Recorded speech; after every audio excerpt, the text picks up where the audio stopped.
All right, good evening, everybody. Welcome to our 1st of October meeting. I will have our city clerks start with our roll call. Mayor Kaylee Clark. Here. Deputy Mayor Karen Howe. Councilmember Amy Lamb. Here. Councilmember Pamela Stewart. Here. Councilmember Kent Treen. Present. Councilmember Sid Gupta. Here. Councilmember Roisin O'Farrell. Here. Thank you. Great, thank you. Councilmember Lamb. I motion to excuse Councilmember Howe from this meeting. Second.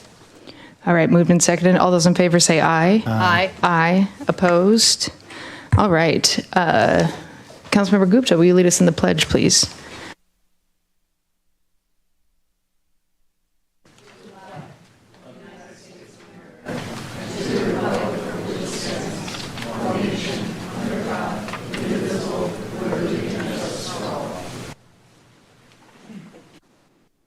Great, thank you. Councilmember Stewart, will you read our land acknowledgement? Sorry.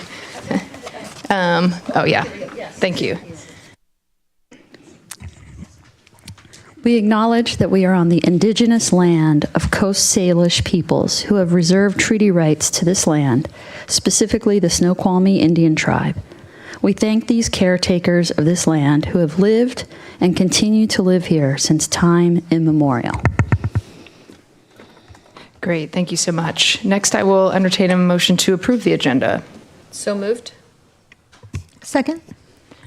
All right, it's been moved and seconded. All those in favor say aye. Aye. Aye. Opposed? Great, thank you. Okay, so next up we have our public comment, and as a reminder, you get 3 minutes per person or entity, and we do have 2 people who have reserved time online, so we'll have a total of 24 minutes in the room for a total 30-minute time cap.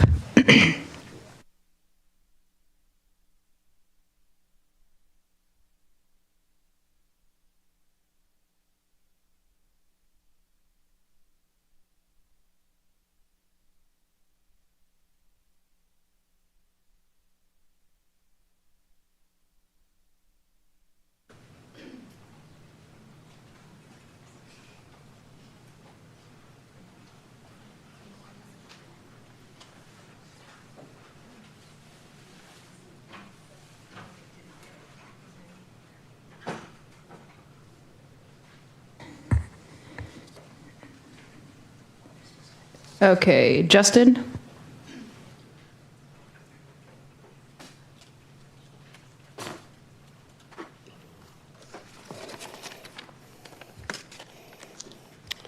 Hello, my name is Justin Stiles. We've met before. I'm the president of East Lake Little League. I've spoken to you and emailed you in the past regarding East Lake Little League and the unfortunate situation that we are in with the field use at Inglewood Middle School. I know you guys are all extremely busy, and I really appreciate your time to hear us on this issue. This year, we had 40 teams in our local Little League. The boys and girls from ages 4 till 16, and 99% of them live within the Inglewood boundary. These are 40 teams who spend money in our local economy, 40 teams who participate participants are learning many life lessons and winning and losing, teamwork, goal setting. These 40 teams with dedicated community members who volunteer their time to teach these lessons. This last year, without the use of Inglewood, because it was under construction, we got a firsthand look at what it would look like without that. We have 2 fields that can safely be used for games at the competitive levels of 9 to 10, 12-year-olds. We had 10 teams in those age groups last year. We had games scheduled on both fields Monday through Thursday, and we had Fridays set aside for practices and makeup games for rainouts. Saturdays are jam-packed with games, and we had a handful of teams having to practice on Sundays, which isn't ideal. We had to use the Blackwell field for 7 of the team's practices. 4 of those teams had to share it. And the Blackwell field, according to the City of Sammamish's field study in 2020, was rated 5 in quality and playability, which is the worst possible rating on that scale. This poorly rated field is our 3rd best option for baseball currently. The Inglewood fields recently turned into turf were 2 of the highest ranking rated baseball fields on that list in all of Sammamish. A lot of that was due to the work that our league put in to maintain them. Our softball teams are also struggling with fields. They recently lost the use of the JV softball field at East Lake High School due to the new late dismissal because they don't get the field now until 6 p.m. and it gets dark too early for them to be able to use it. We need the fields in Inglewood. We supported this project when I originally had a phone conversation with Chris Jordan, the previous parks manager. When I asked him if this fields would be $65 an hour like the Eastlake community fields, I said because we wouldn't support it if that was the case. He responded to me and said, no, that wouldn't. I was told that they would be comparable to the ESP rates, the East Sammamish Park, which at the time were $18 an hour. That was manageable for us in our budget. With that said, we were extremely blindsided and shocked when we were told it would be $65 an hour. I also noted at the time, why are we taking away two fields that are consistently being used when field study clearly states that we needed more fields? This is not a city-owned field. This is a Lake Washington School District field that nearly 100% of our participants live within the boundary. And we are being charged the same amount of rent for the field that Seattle Stars lacrosse or Issaquah soccer or other out-of-area programs that don't even live within the Lake Washington School District boundary, let alone the Inglewood boundary. I noticed that Blackwell is also on the list to be turned. Thank you. I hope you guys don't do that. Thank you. Mindy?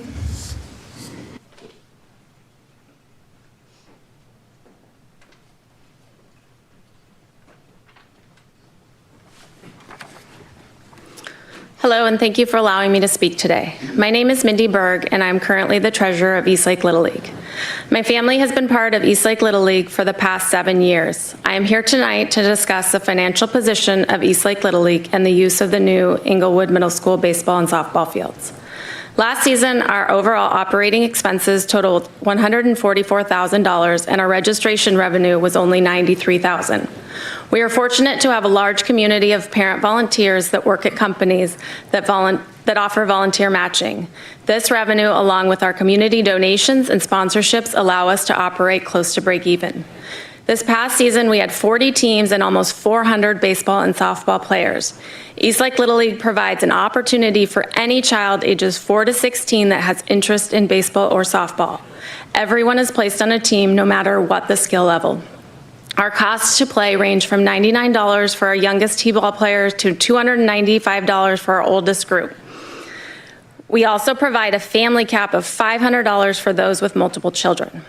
Our field rental and maintenance budget over the last few years has accounted for roughly 30% of our overall budget. Our largest field expense is our field rental of East Sammamish Park.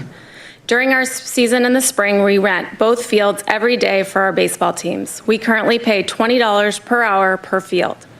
We also use the field at Pine Lake Park for our softball teams, also paying $20 per hour per field. For our younger players, we use 5 elementary schools in our area at no cost to us. Some of these fields are just sand fields that we turn into makeshift baseball fields.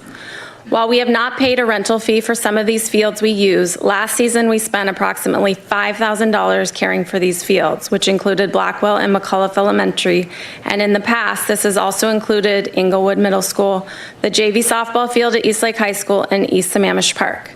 Looking back 10 years, we have spent almost $60,000 on field maintenance, not to mention countless volunteer hours. To say these were free to us would be misleading.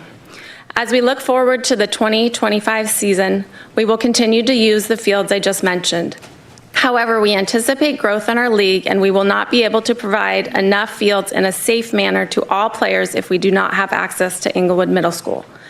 The cost to rent Inglewood is $65 an hour for any youth team to rent a field, regardless if you live in the Sammamish area. Currently, our registration revenue of $93,000 would barely cover the cost of renting Inglewood based on the amount of time we have historically used it. With the new fields, we anticipated an increase in field rental costs, and we're planning to increase our registration fees by roughly 15 to 20% for the higher price programs. That would equate to about $50 a player. With the new proposed rate of $65 an hour, we would need to raise the cost by more than 50%, equating to at least $700 per player for a recreational, community-based youth program. Thank you. Thank you for your time today. Thank you. Annie?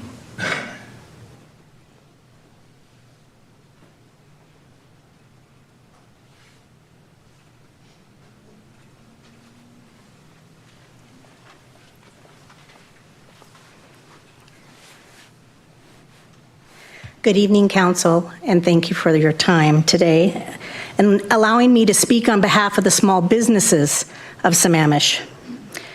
My name is Annie, and my family opened the Pine Lake Ale House and Grill 25 years ago. We were your second permit on the desk when you incorporated to the city of Sammamish in 1999, and we are very proud to be part of this community. Running a small business in this community is becoming increasingly difficult. We rely heavily on local consumers to sustain our businesses. This is not a community where people pass through to get from one place to another. It is a destination for those who call it home. Eastlake Little League is vital to our business's success. We are a place where families come together after ball games and practices, where volunteer coaches gather after a long day at work to talk with one another and support one another, where win or lose, teams come to forge lifelong relationships in our dining room. It is humbling to be a place that brings people together. It is vital to our business's existence that Eastlake Little League stays in our community of Sammamish. We need our customers to come home from work and attend their children's games and practices in this community, that they utilize the small businesses in Sammamish. If they have to travel to Issaquah or Redmond for their children's sports, the families will eat, they will shop, and they will fill their gas tanks in Issaquah and Redmond, bypassing Sammamish's businesses on their way home. Having had my two nephews participate in Eastlake Little League, I know that it brings grandparents, uncles, and aunts to this community where they enhance the small businesses.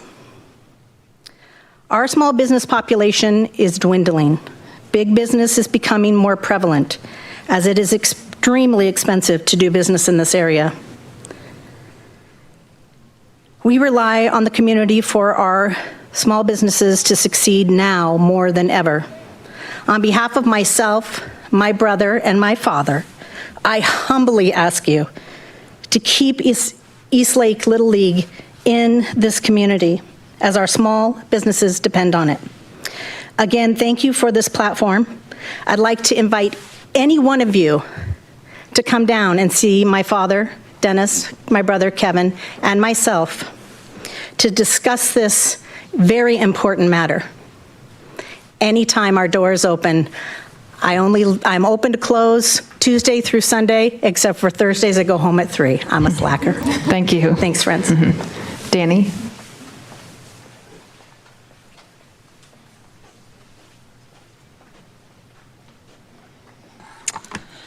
I want to thank you for the opportunity to speak tonight on both behalf of Eastlake Little League and local select travel teams. Like Justin, I'm a board member for Eastlake Little League and serve as the VP of baseball. I've also coached numerous teams at every level of Eastlake Little League and have volunteered hundreds, if not thousands, of hours, both coaching and maintaining the fields that we use. We as a league are very gracious to the city of Sammamish and the Lake Washington School District for helping us provide this opportunity for youth in our community over many decades. Eastlake Little League, like Little League International, is an all-volunteer organization. We're very grateful for the low cost we've been able to maintain through our relationship with the city and the Lake Washington School District, where we've been able to rent the natural surface fields at the schools for $0 in exchange for upkeep.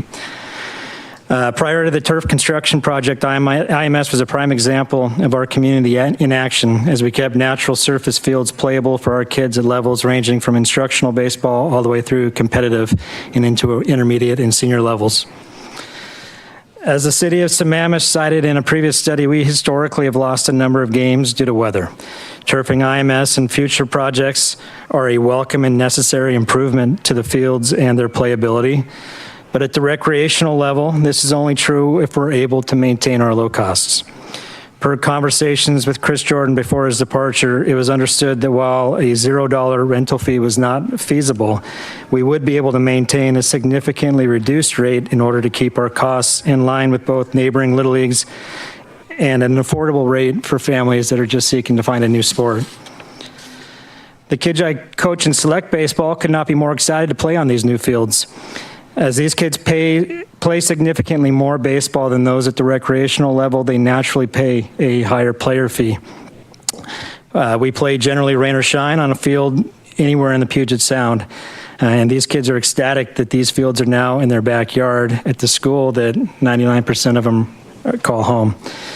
Yet while local kids play select sports, local kids who play select sports now have greater access to more playable fields. We need to make sure that we do our part as a city and community to make sure that these fields are available for recreational leagues like East Lake Little League. Roughly 99% of the athletes in East Lake Little League either attend Inglewood or will attend Inglewood. All of our participants are residents of Sammamish and pay City of Sammamish taxes. And the City of Sammamish cited in its own study of the turfing project at IMS the need to maintain low costs for recreational leagues like East Lake Little League. Facts being facts, if East Lake Little League has to pay the same rate for fields as select teams, both local and afar from Bellevue, Woodinville, among a few, our league will collapse. Again, we thank you for your time. Thank you. Eric?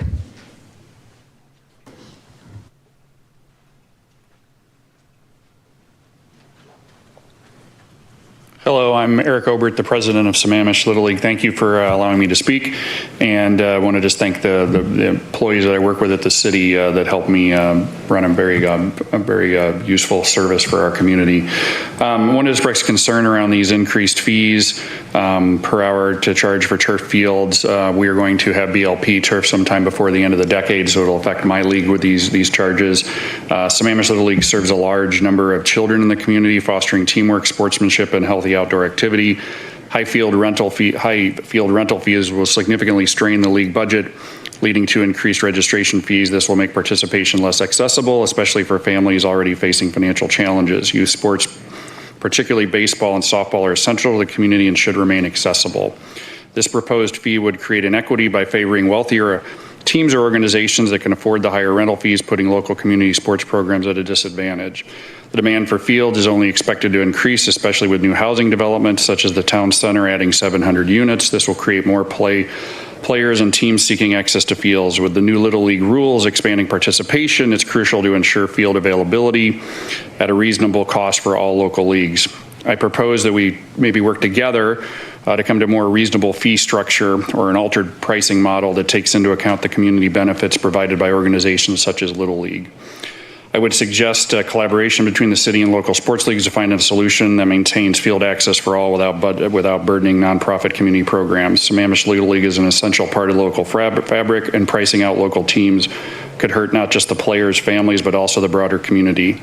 So I would urge the city to reconsider the field rental fees and ensure that youth sports remains affordable and accessible in Sammamish.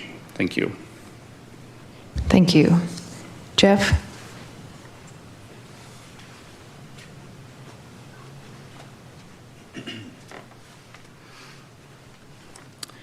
Thanks for letting me speak. My name is Jeff Gaeta. I'm a dad and a coach in East Lake Little League. I'm here to talk about really growth in general around the Little League and how are we going to support that and maintain that going forward. I mean, we've seen over the last handful of years the lack of fields that are impacting how we schedule things and the access these kids have to the fields. New people coming in, new residents, the growth, the 700 units that are going to be opening up is just going to create more demand. And so I'm hoping that we can come to a way to build more fields to support these activities. I myself am a new resident, just moved in a couple of years ago, and I can speak firsthand to the ability of the league, the Little League itself, to build community, friendships, allow kids the opportunity to socialize and to just become better people. I appreciate the opportunity as a coach to represent that and to help guide them to become better people and become better individuals and contributing to the world. It's really like team sports, the importance of it really, and what would happen if the league wasn't here. I know when I moved here and saw the league and saw that they went to the Little League World Series a couple years ago. There's an incredible amount of demand for this league. There's potential for Redmond North and the Little League and East Lake Little League to merge and create more and more. But how is that going to happen if we don't have fields to play on? How are the kids going to learn to be good teammates and to get structure and responsibility around team sports specifically? And, growing up in California, I think we took it for granted, the access to fields we had. But I will say, if I weren't able to play baseball and have access to that, I would not be here today. I can guarantee you that. So, thank you. Thank you. Can't quite read this one. Is it Kieran Mai?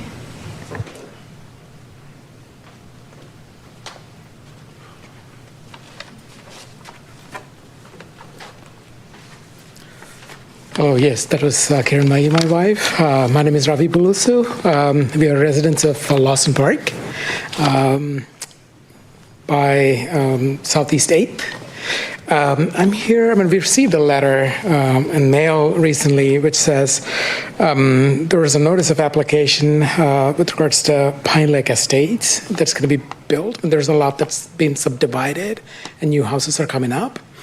Apparently, the access to that, Lawson Park is a little community. It's sort of divided by a road into two different halves. And each of the half is divided further into another. There's 4 quarters. And the proposed road apparently is actually going to cut through the community. And this is, much of Sammamish is completely residential. And then in this one particularly, it is all young children. And my children, my neighbor's children, who's also here, they're constantly running across the road, ringing each other's bells at whatever time in the evening. Having these townhomes and houses come up and having to cut through the community is probably what it's going to end up doing, is divide the community, because we're not going to be able to let the kids play like we thought we would when we first bought the houses. And it is not just us. There are other families with kids aging from, a few months to, teens and preteens. I tried to understand, based on the information that was available, as to how exactly that was going to work. I couldn't make sense of any document that was available up there. The maps were not very clear. But one thing that was very evident, because there was a big sign out there, was that the traffic is going to be diverted through the Lawson Park community. My daughter, she wrote a letter, which we're probably going to send it to you, maybe over the next day or two. She's a 3rd grader in Endeavor. But we are here to urge you to reconsider, because there is a straight shot road available, which does not have to go through the community. It actually separates the other houses from the community, and the community as an entity can continue to retain its character as it is, with children constantly, safely playing in each other's houses, in the cul-de-sac, and the road in front of our houses. Thank you very much for giving me this opportunity. If I'm appearing that I'm not very well prepared, it is because I got to know about this only an hour back. I really do appreciate this, nevertheless. Thank you all. Thank you. He does, yeah. Gabe?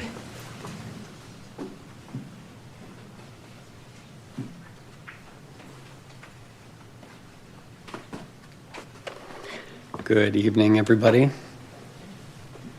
I didn't prepare remarks for today, but I spent some time over the last week really reflecting and talking with some of the leaders in East Lake Little League. I came as a dad and an assistant coach and one of the volunteers that, many of the community members spoke about, that we come together as a community to use these fields. We go into the shed, we unlock them, we get out the tools, and we take care of the community that we live in. I've lived in Sammamish for 13 years now.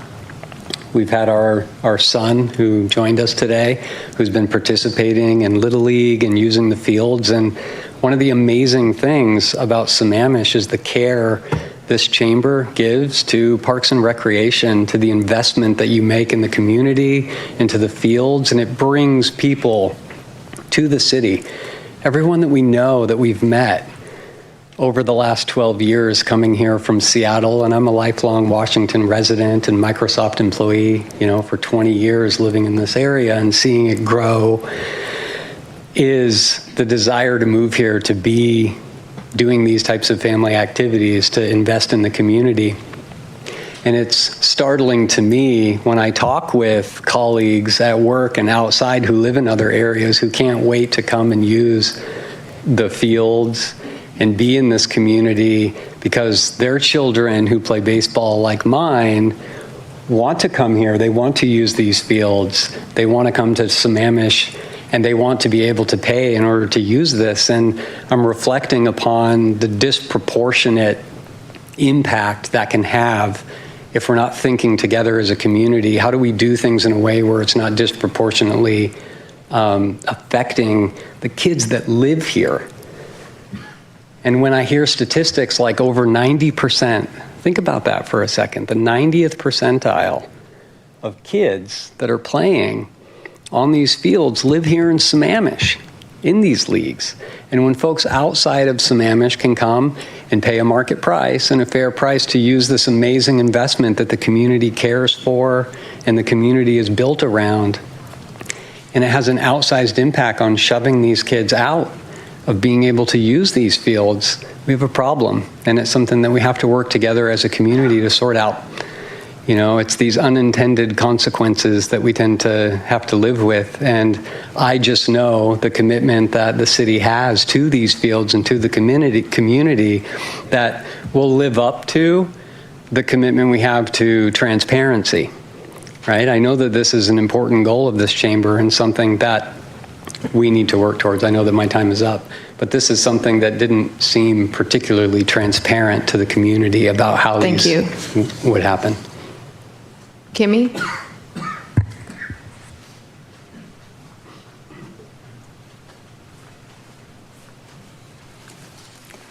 Hi there. This is my first city council meeting, probably since I was probably in first grade. So I'm a little nervous and I apologize. I did not prepare like everyone else did.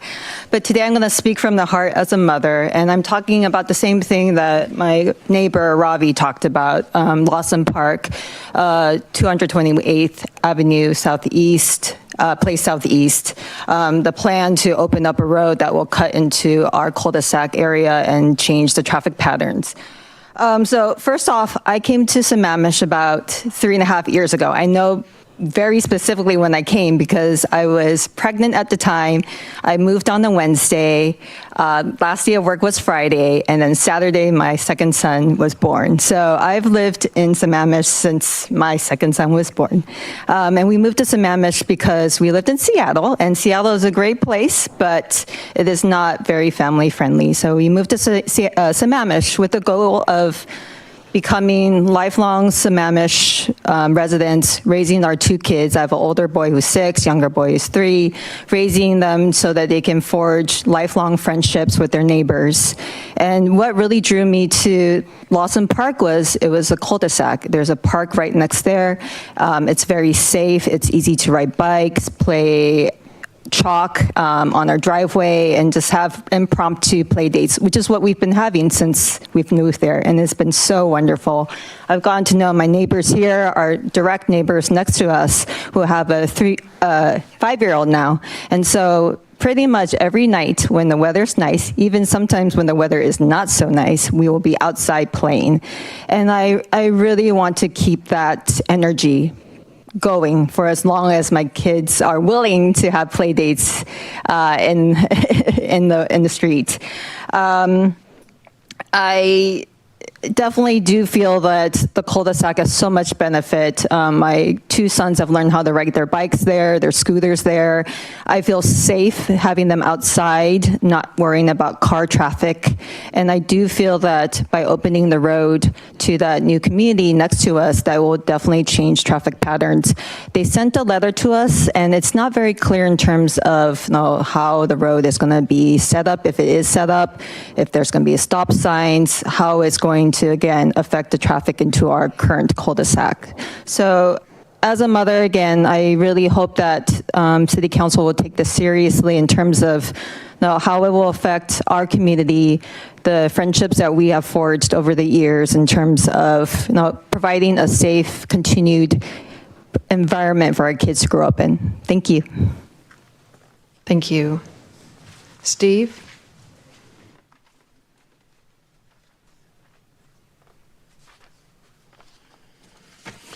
Good evening.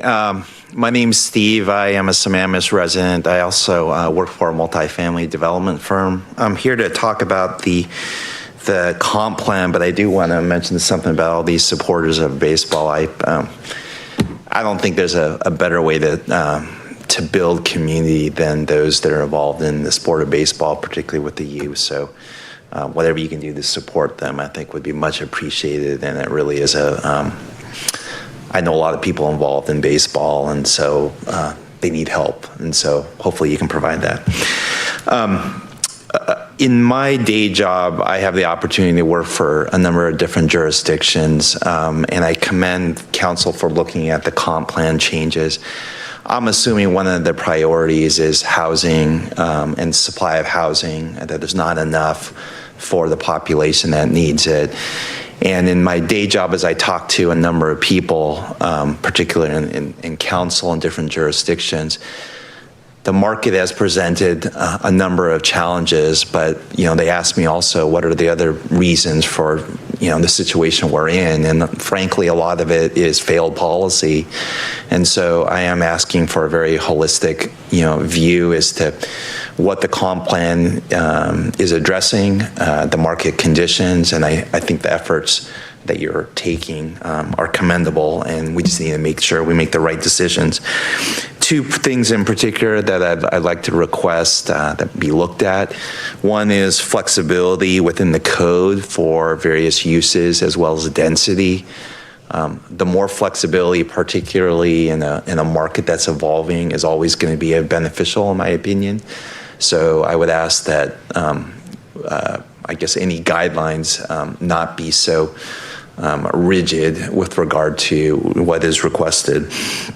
Perhaps the biggest thing that I guess implore the council to take a look at is are we incentivizing development to happen, particularly in certain areas, or is it getting so cumbersome or cost prohibitive that development will not happen?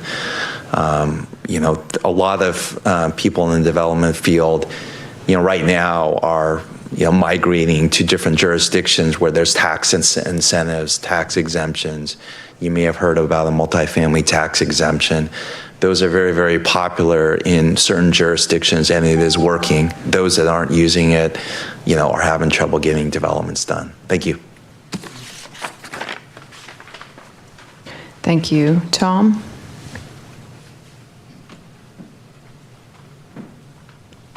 No Tom? Unless I can't read this. Tom Butler? Is your name Tom? Yes, I didn't know Awesome. I was signed up. Oh. Awesome. But that actually leads in really nicely. I'm Tom Butler. I am a Eastlake Little League dad, and I want to just bring a little bit of my own perspective to the field access thing. I signed up because one of those guys back there that I did not know, except through Eastlake Little League, signed me up tonight without my awareness. And I grew up without children's sports, and my children are growing up with Eastlake Little League. And because of Eastlake Little League, I've got friends like that. And my kids are friends with all of their kids. And when we need each other to support field access, or if somebody's sick, or if somebody needs homework help, we have that. And we have it because of these programs. I will also tell you, having not grown up with children's sports, that if I had moved into the community with the rates that are being proposed now, we would not have signed our children up. It would have seemed like too expensive of an experiment to try. And that would have been a tragedy. And I hope we can find a way to continue the kind of access that when we moved into the community, we found, so that when others move in, like me, or as their children grow up and they're ready to sign up for East Lake Little League, they're able to make that experiment as well. And I think I'll wrap up early, and thank you for your attention on this matter. Good job, Tom. Online? We had one person who pre-registered online who's actually in attendance, so that person could comment now in person. That's correct. Then we have one other online commenter after this. Good evening, everyone. My name is Jaskaran Singh. I am here to share my concerns regarding the recent increase in jewelry snatching crime, specifically targeting the Indian community. As a member of community, I am deeply troubled by these incidents and the impact they have on our sense of safety and security. I have already sent an email to city manager and the police department. I'm waiting for the reply, and a few community members want to meet out somebody in the staff. It is unacceptable for any community to face targeted crime based on their cultural practices or appearance. Unfortunately, some members of Indian community have experienced this type of crime due to wearing traditional jewelry. It is essential to address this issue, ensure that everyone, regardless of their cultural background or personal style, feels safe and secure in public spaces. As a citizen who contributes to growth and development of our communities through the payment of taxes, it is reasonable and essential that we expect a safe, secure environment in return. Seniors may feel less safe and less confident in enjoying outdoor activities alone.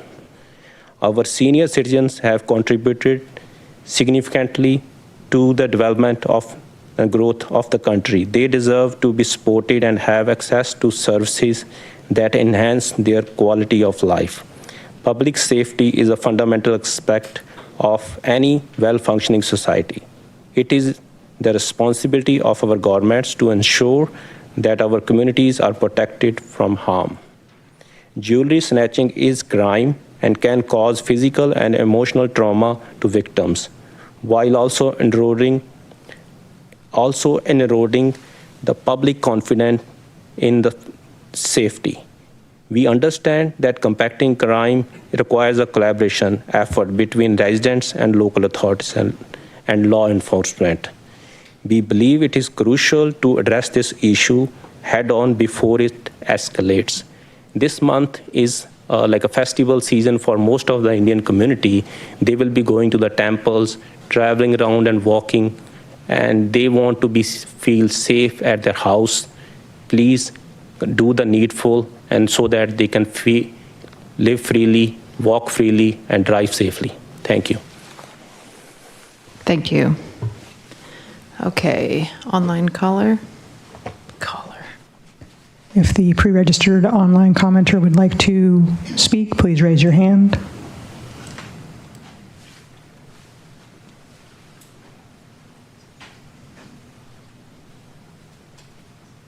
Okay, we have no online commenters. Thank you. All right, thank you so much. Okay, council, next up we have the consent calendar. I will entertain a motion for that unless anyone wants to pull anything. I move to approve the consent calendar.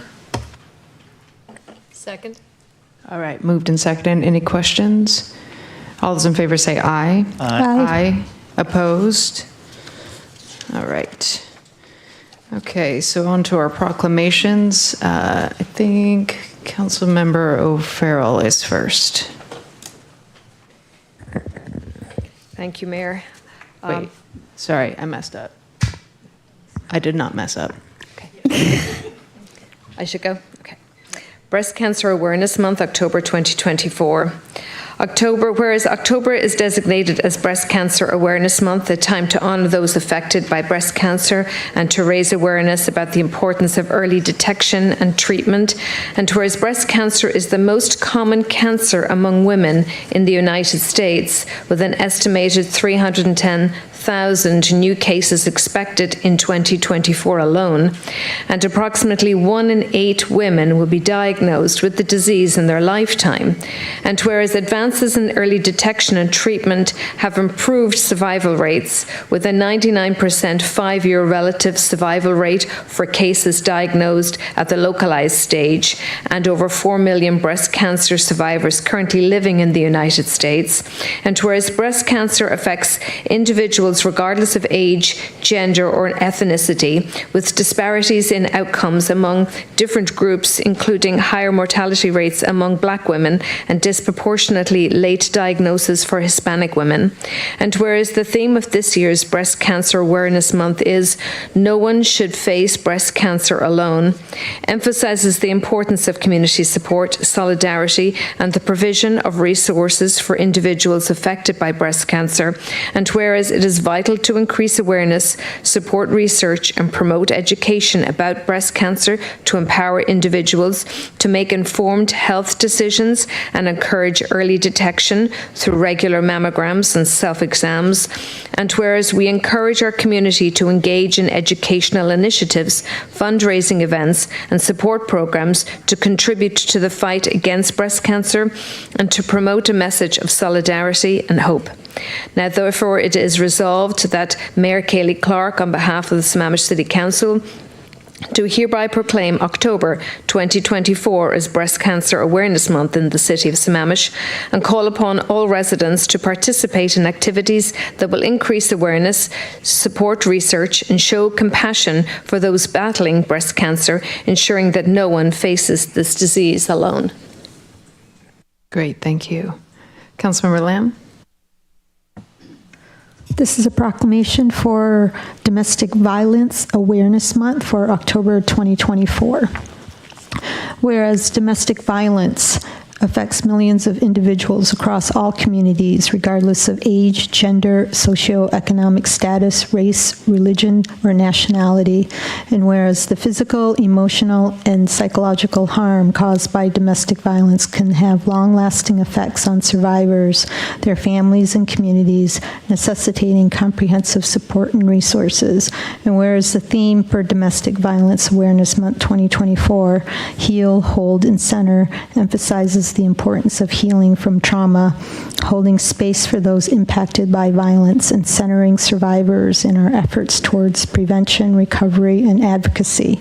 And whereas it is crucial to support local and national organizations that provide life-saving services, counseling, advocacy, and education to empower survivors and work toward ending domestic violence. And whereas through community efforts, we can promote education, increase awareness, and strengthen partnerships between government organizations and residents to foster safe, supportive environments where every individual feels valued and secure. And whereas Domestic Violence Awareness Month provides an opportunity to recommit to protecting vulnerable individuals, encouraging healing, and ensuring survivors have access to the resources they need to rebuild their lives. And whereas the City of Sammamish stands in solidarity with survivors of domestic violence and their families, and to reaffirm our commitment to creating a future where everyone can live free from fear and violence.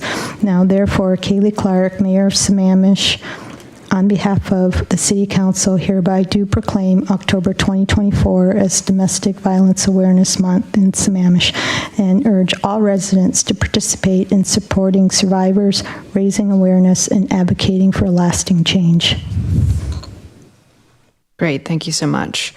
All right, I have the last one for National Substance Abuse Prevention Month. Whereas millions of Americans face substance use disorders, including underage drinking, alcohol dependency, non-medical use of prescription drugs, abuse of over-the-counter medications, and illicit drug use, all of which pose significant challenges to individuals and communities across the nation. And prevention strategies that target the root causes of substance use are essential in helping individuals lead healthier lives, with early intervention proven to reduce the negative consequences of addiction before they occur. And October is designated as National Substance Abuse Prevention Month, a time for communities to come together as partners in prevention, to acknowledge those in recovery, and to recognize the children, parents, families, and friends who provide essential support. And more than 80 million Americans participate in Prevention Month each October, with National Red Ribbon Week commemorated from October 23rd to the 31st, being the nation's largest and longest running substance use prevention campaign, touching the lives of millions around the world. And the 2024 Red Ribbon Week slogan, "Choose Your Path, Make Safe Choices," reinforces the importance of providing young people with the tools and information necessary to make safe, meaningful choices and to reach their full potential. And wearing a red ribbon is a simple yet powerful act of support for safe, healthy choices, as together we strive to create a culture where substance use prevention is recognized and prioritized throughout the year. Now, therefore, I, Mayor Kaylee Clark, on behalf of the Sammamish City Council, do hereby proclaim October as National Substance Abuse Prevention Month and encourage all residents to join in efforts to support prevention, recovery, and the promotion of healthy choices for all. All right, so now we have public hearing section. So is Kevin presenting on this, on the first public hearing? I'm promoting Mr. Teague right now. Awesome. So I'll let him continue, and then we'll open it up.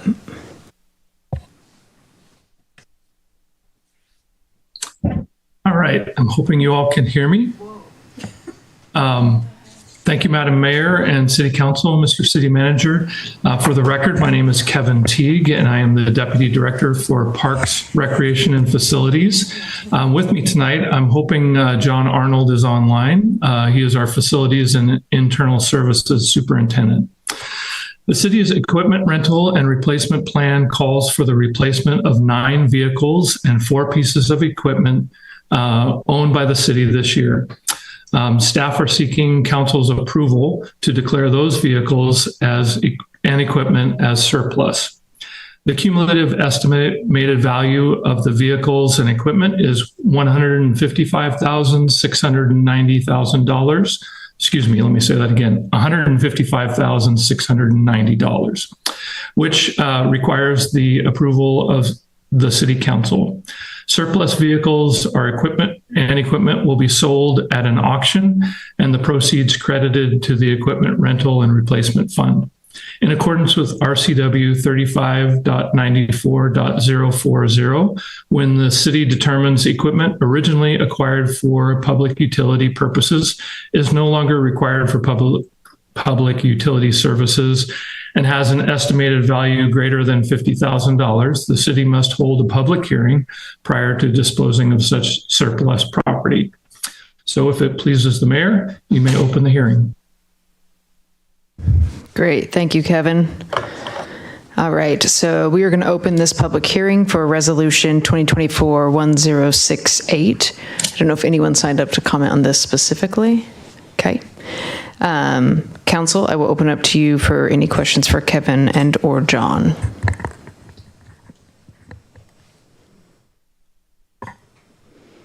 Okay. I don't see any. I don't think this is broken. So, okay, with that, I will close the public hearing. And then council, if you want to move to approve Resolution 2024-1068. Councilmember Stewart. I move that we approve a resolution for the city of Sammamish to declare vehicles and equipment as surplus and authorizing disposal of said vehicles and equipment in accordance with RCW 35.94.040. Second. All right, moved and seconded. Did you want to speak to that? I don't know that I could. Okay, yeah. Yeah, thanks for being clear, Kevin. All right, all those in favor say aye. Aye. Aye. Opposed? All right, thank you. I like your beard. Thank you. Okay. So next up, we have 3 resolutions. So we're going to open up all of the public hearings at once and take public comment on all of them. And then, or we'll have Mike. Do you have anything to present before? I was just going to do a very short intro, but we can jump right into the public hearings if that's... No, you present. Okay. Yes, yeah, you go, Mike. So this is 3 resolutions on initiatives that we'll be taking a position on, so go ahead. Yes, thank you, Mayor. Thank you, Council. Good evening, Mike Sugg, Supervising Management Analyst in the City Manager's Office. During the Council meeting on September 17th, Council directed staff to return with resolutions taking a position on 3 of the 4 initiatives that will appear on the November ballot. Those are initiatives 2066, which would ensure that utilities continue providing natural gas services and limits cities' abilities to disincentivize natural gas.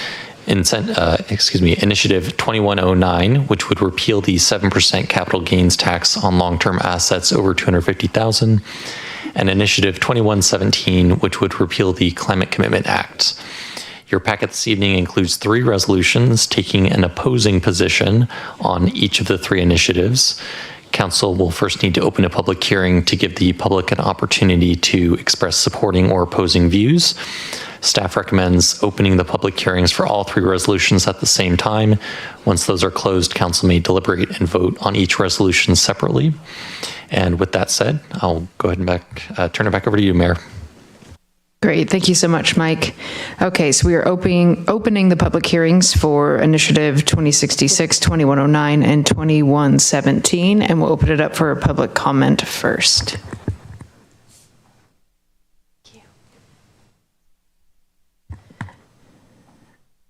I don't think this is right, because this is Gabe. I think this is Little League. I mean, it's not, obviously you wouldn't know that. Did anyone else want to speak on any of these initiatives in this public hearing? Okay, did anyone sign up online? We had a person pre-register. I wasn't sure if they wanted to comment at this hearing, so I will ask the pre-registrant to raise their hand if they'd like to comment.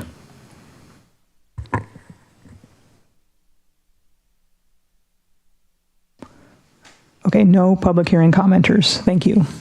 Great, thank you. All right, Council, I will open it up for comments or questions, unless we would like to take it to a vote. Mayor, do you want to close the public hearing? Yeah, I could do that. Yeah, I was going to offer any questions first, but I think that's probably, I think we have none. Okay, so we are going to close all 3 public hearings. Okay, so resolution number 2066, if anyone has a motion for that. Oh, sorry, Councilmember Stewart. Oh, I was just going to ask a question about how we should sort of, do we just say we move to put forth a resolution opposing, or how should we word these? Just, they're a little bit different. Thank you, Councilmember. Mayor, if I may. The resolutions are written in a opposing manner already, so council can just move the resolution. If it is seconded, then you can have conversation and discussion, and then when you're ready, just call for the vote for that resolution. Thank you for helping me avoid double negatives. May I, okay. I move that we approve a resolution for the City of Sammamish opposing state initiative measure number 2066 relating to the regulation of energy services, including natural gas and electrification. Second. All right, moved and seconded. I think you want to speak to that one? I don't believe that this resolution is necessary. Utilities are already provided, so this would really just handcuff future innovations and changes that may happen in the distant future. There is no change the way state law is currently for anyone to be able to get the necessary utilities. So, great, thank you. Councilmember Trine, did you want to speak to that motion? Yeah, I won't be able to support this motion. And the reason why is because it's clear in the Constitution that, and under the Enlightenment principles that the Constitution was framed, is that it's we the people have the ability to help set the laws and vote for our representatives. And so one of the things the state of Washington has done through their constitution is allowed for the initiative process to take place. So as a governing body, it really is not our place to take a lead role or even voice our opinion as a body to something that the people are bringing forward in the form of an initiative. So because of that very reason, there will actually be, and we'll just, for the sake of time, I'll just tell you, I'm not in favor of passing any of the resolutions that are being presented tonight. Thank you for your time. Thank you. Councilmember Lamb? So natural gas is a fossil fuel, and I believe we need to continue moving towards using renewables to reduce GHG emissions. There's been a lot of misleading information out there that we are banning natural gas. Anybody that has natural gas and is using natural gas in their home can continue to use natural gas. Sammamish, as a part of our climate action, and we are looking to reduce our emissions in the city, we need to continue discouraging the use of natural gas in buildings and in new construction in order to meet our climate targets. We see extreme weather events happening more frequently as a result of climate change. I think in the media we have seen really devastating images of what's happening in Florida with Hurricane Helene, and there should be no debate that climate change is an existential threat. I do not support repealing 2066. Great, thank you. All right, we do have a motion on the floor to approve this resolution. Did anyone else want to speak to that before we vote? All right, all those in favor of this resolution say aye. Aye. Opposed? Nay. Okay, so resolution 2024-1069 passes. Next, I will entertain a motion for resolution 2109. Councilmember Stewart. We'll just bowl through these. Let me get to the right page here. I move that we pass a resolution opposing the state initiative Measure 2109 relating to Washington's capital gains tax. Second. All right, moved and seconded. Would you like to speak to that one? Sure. The capital gains tax in the state of Washington, and it's actually a little bit higher now, it only applies to people who have over, I think it's up to $272,000 in gains in a single calendar year. And again, that is the gains. That's not the sale of a stock and the total sale price. It's only the capital gains portion. It does not apply to houses or any of that. As of right now, it affects a very, very, very tiny number. I believe it's 4,000 households out of 1 million in the state of Washington. And this tax revenue is funding our K through 12 programs, and particularly in the early childhood areas where there's been a huge public interest and a huge public outcry to have those programs. As it relates to cities, if this funding were to go away, those programs would still have to be funded, and that revenue would come from other places, much of which would impact funding that we may get as, or assistance that we may get as municipalities. And also, as we heard tonight, we had a room full of families. Anything that affects education clearly affects the city of Sammamish in very deep ways. Thank you. Thank you. Councilmember Lamb, would you like to speak to that motion? Yeah, I just wanted to note that it affects around just what Councilmember Stewart was saying, that it is about 4,000 people that this affects, and it is 8 million people in the state of Washington. Sorry. Yeah. Thank you. Sorry. even more impressive. We live in a state with the most regressive tax system in the entire country, and this is a progressive tax, meaning that the people that can most afford to pay this tax will be paying it. And repealing this tax is really a huge gift to the ultra wealthy. I do not support repealing this. Great, thank you. Any other comments to that motion? Okay, all those in favor of this resolution say aye. Aye. Opposed? Nay. All right, last resolution, 2117. Councilmember Lamb? Oh, no, it's okay. Or, sorry, was that not on purpose? Okay. I'm ready. Okay, Councilmember Stewart. I move that we pass a resolution opposing state initiative number 2117 relating to the repeal of the Climate Commitment Act and prohibiting carbon tax credit trading. Second. All right, moved and seconded. Would you like to speak to that one? Again, one of our top goals and priorities on this council is combating climate change.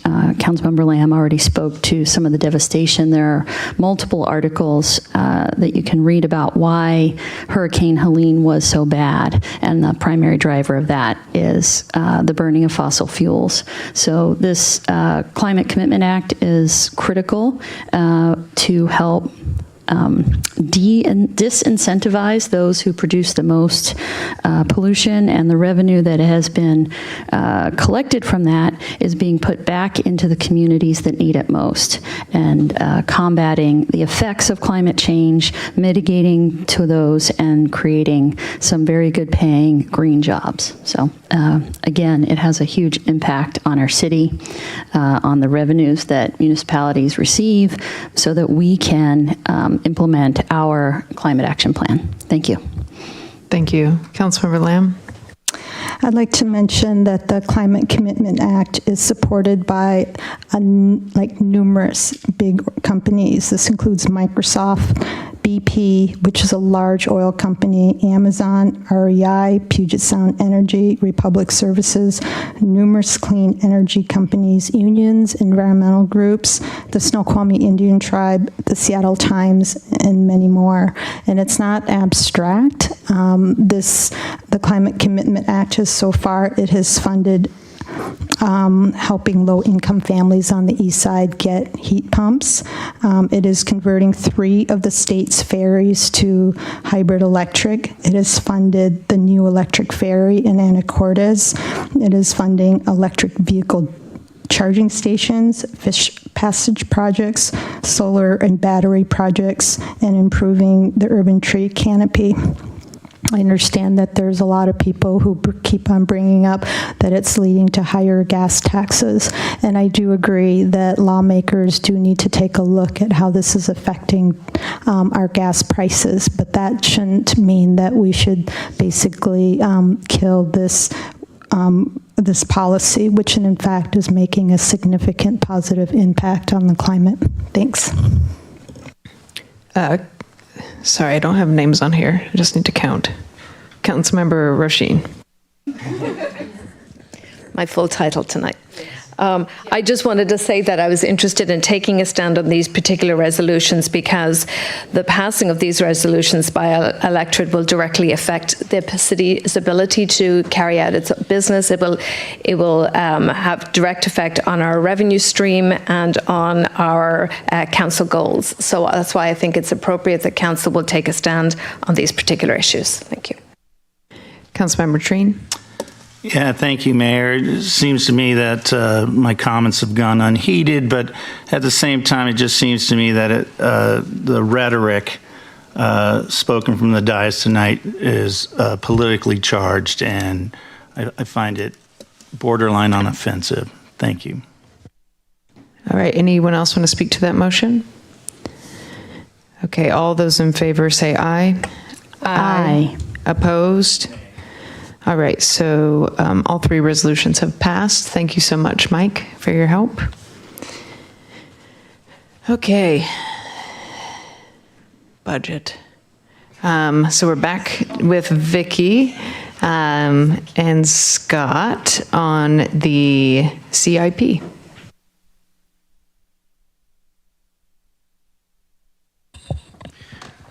All right, it's going to take me just a minute here to get set up.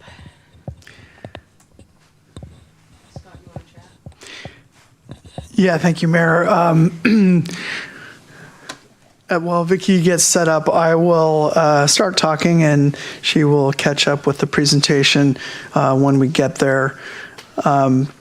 So we are, as you know, we have had now 3 discussions on the budget and the budget process getting us to this point. Tonight, we will be presenting a draft city manager's recommended budget in GFOA form, and Vicky can talk a little bit more about that. And so tonight we will be running through the city manager's budget, a presentation of the draft biennial budget, and including a quick guide for reference, presentation of the draft capital improvement plan, next steps, and then a recap of our budget outreach.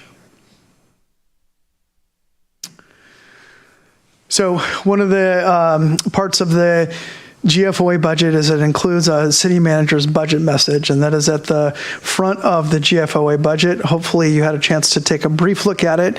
It is an extremely long document that has a lot of information in it. However, we are presenting this at the front end this time because in no small part, the GFOA budget includes context and verbiage to go with the numbers, which I think is a really helpful and imperative piece as we talk about how the budget works and why decisions are being made. So the city manager's budget message is in no small part that we are continuing direction that initially kicked off in June of 2022 when we kicked off the last biennial budget process and verified last year when we kicked off the fiscal sustainability task force process, which is council direction to maintain levels of service and to hold staff harmless. So following that, the Fiscal Sustainability Task Force last summer recommendation included principles that guided this particular budget process, which is we need to take action to avoid fiscal insolvency. We need to maintain service levels to the fullest extent, and that the city needs to take their first step at reducing its costs before we do anything else. And so council will recall last year during the mid-biennial budget process, the city took the step of reducing our budget by a total of 4%, or about almost 2.5 million to start that process off. So this year's biennial budget reflects the goal of long-term fiscal sustainability. That's the whole reason that we have gone through the process we have. As you heard previously from Vicky, we did significant work to increase transparency and accountability. And I want to shout out Vicky and her team for coming in and changing in midstream how we do the budget and how we do the budget process, in particular around budget outreach and communication. I think it's been a great process, and I think this is the sort of the first step in the movement towards a totally revamped budget process. But Vicky came in midstream and has done a great job with her team getting us to this point. Through the budget process, we have removed the what-if scenarios in the budget. So we are now budgeting to average and actual. And with that comes the contract, if you will, that when we get things that are not average and actual, that are above and beyond, we will come to council and look for council's either approval or not of additional funding to take care of whatever that issue is. We think that improves the transparency process as well, and I think that's important moving forward.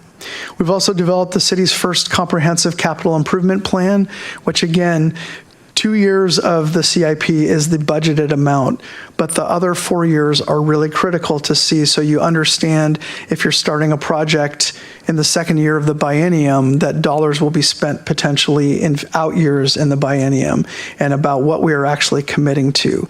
And the community can see where we intend to spend dollars in future years, and I think that's important as well. As you are seeing tonight, we delivered the full GFOA budget in advance. Again, I do want to thank the entire budget team, including folks in my office, including Mike, who have done a lot of work on the text that it goes with and the charts and the graphs and all the other information that goes along with that. My initial direction to staff was a zero increase for our operational budget. That includes no new staff and no new items beyond what council had already directed. As we come, and you'll see as we move into the rest of this process, we will be coming with The items that are above the daily operational budget reflect council's goals and direction moving forward, and that's what we'll be presenting over the next 2 meetings. This budget also recognizes we have a structural funding problem and requires use of fund balance. In other words, the city's savings account to balance the budget while council takes action on considering new revenue sources. I recommend that the budget include direction back to me and staff to implement new revenues to ensure that our revenues meet expenditures over time, because that's the only way we get to fiscal sustainability. We are asking council to direct us to implement a 6% utility tax, to come back with that to council for further review and potential action, with the goal of implementing that tax in full starting January 1, 2026. And we're also asking council to direct us to start working to explore the creation of a metropolitan park district as a future council action. And so with that, I'm going to turn it over to Vicki to get into the actual financial part of the GFOA budget. All right, thank you. So Vicki Carlson, Finance Director for the record. So the GFOA budget document is more than 250 pages long. It's a wealth of information related to the budget and the budget development process. The information that's contained in the document is required by GFOA, which is the National Organization for Government Finance Professionals. And we have chosen to continue providing a document that conforms to the high standards that are set by GFOA.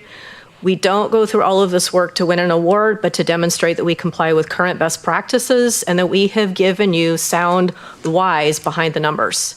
Most of the information in the document you have seen before during these last few weeks of budget presentations, and it's been enhanced with the narratives. Again, explaining the whys behind the numbers. So I know this is a very large document, and I do encourage you to read it all. But I also understand that it can be a bit overwhelming. So I'm going to point out the most relevant sections so you know where to focus your time. There are other sections included in the document if you wish to read it all. And again, I encourage you to. So the first section I would encourage you to read is the city manager's budget message. That can be found on pages 2 through 5 of the document. So it's a pretty quick read. It summarizes the policies and priorities of council and the community and outlines the path forward to fiscal sustainability. I would also encourage you to do a quick read of pages 6 and 7. That's really a reader's guide, and it talks to you about the intent of the document as the budget document is designed to meet the needs of several audiences, and one of them being we want to use the document throughout the biennium, right? We don't want to just publish it and then let it collect internet dust for the next 2 years. The next section I would encourage you to read is the executive summary, and this is really the meat of the document. It starts on page 63. It's less than 40 pages, but it contains financial summaries of all of our funds with charts and graphs, as well as narratives. The narratives will review all of our major revenue sources and expenditure categories, and will give you a high-level discussion of the general fund. And if you want additional details on the general fund, that starts on page 100, and it gives details on revenues and expenditures specific to the general fund, as well as detailed information on each department. I've listed on the slide the information you can find on each department that's included in this section. So once you've read through and gotten a good understanding of the general fund, if you want to keep going, I would encourage you to review the financial forecast, which starts on page 174. The financial forecast goes through 2030 and provides narrative on how that forecast was developed. And then the next 3 sections of the budget document include information on our capital funds, which is general government, park CIP, and transportation CIP, our internal service funds, which is the equipment rental, technology and risk, and our 2 enterprise funds, which is the surface water operations and surface water capital. The organization is the same for each of these sections, providing you with a fund overview, budget highlights, accomplishments, and a list of the planned projects for the upcoming biennium. As you read through the document, keep in mind that the document is for a 2-year budget, so we only show the projects with budgets in 2025 or 2026. The CIP document is where you're going to want to go to see details on each project for the next 6 years. We've also included in the budget document a summary of the CIP starting on page 182. It will show you the full 6 years, but it's only a summary of each fund. Again, if you want the full details, you'll need to take a look at the CIP document. And as a reminder, this is the first time we've produced a complete 6-year CIP document, which is also attached to the agenda bill. In the CIP document itself, you'll find all of the funds that have CIP projects. The same summary section that's included in the budget document is included in the CIP section.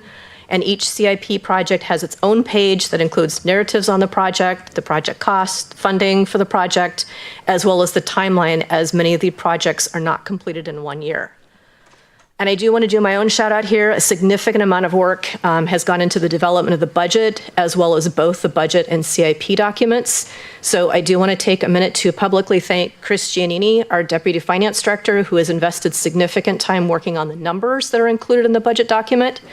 Lori Weil, our budget analyst, who built from scratch our first ever 6-year CIP document. It was a huge undertaking for her, and it took months to pull this all together. And also Mike Sugg, who was instrumental in formatting the final document to give it a more polished look. So before you tonight is what you have seen over the last few weeks. It is the recommended budget and the plan going forward. It's based on council policy direction to maintain the same level of service.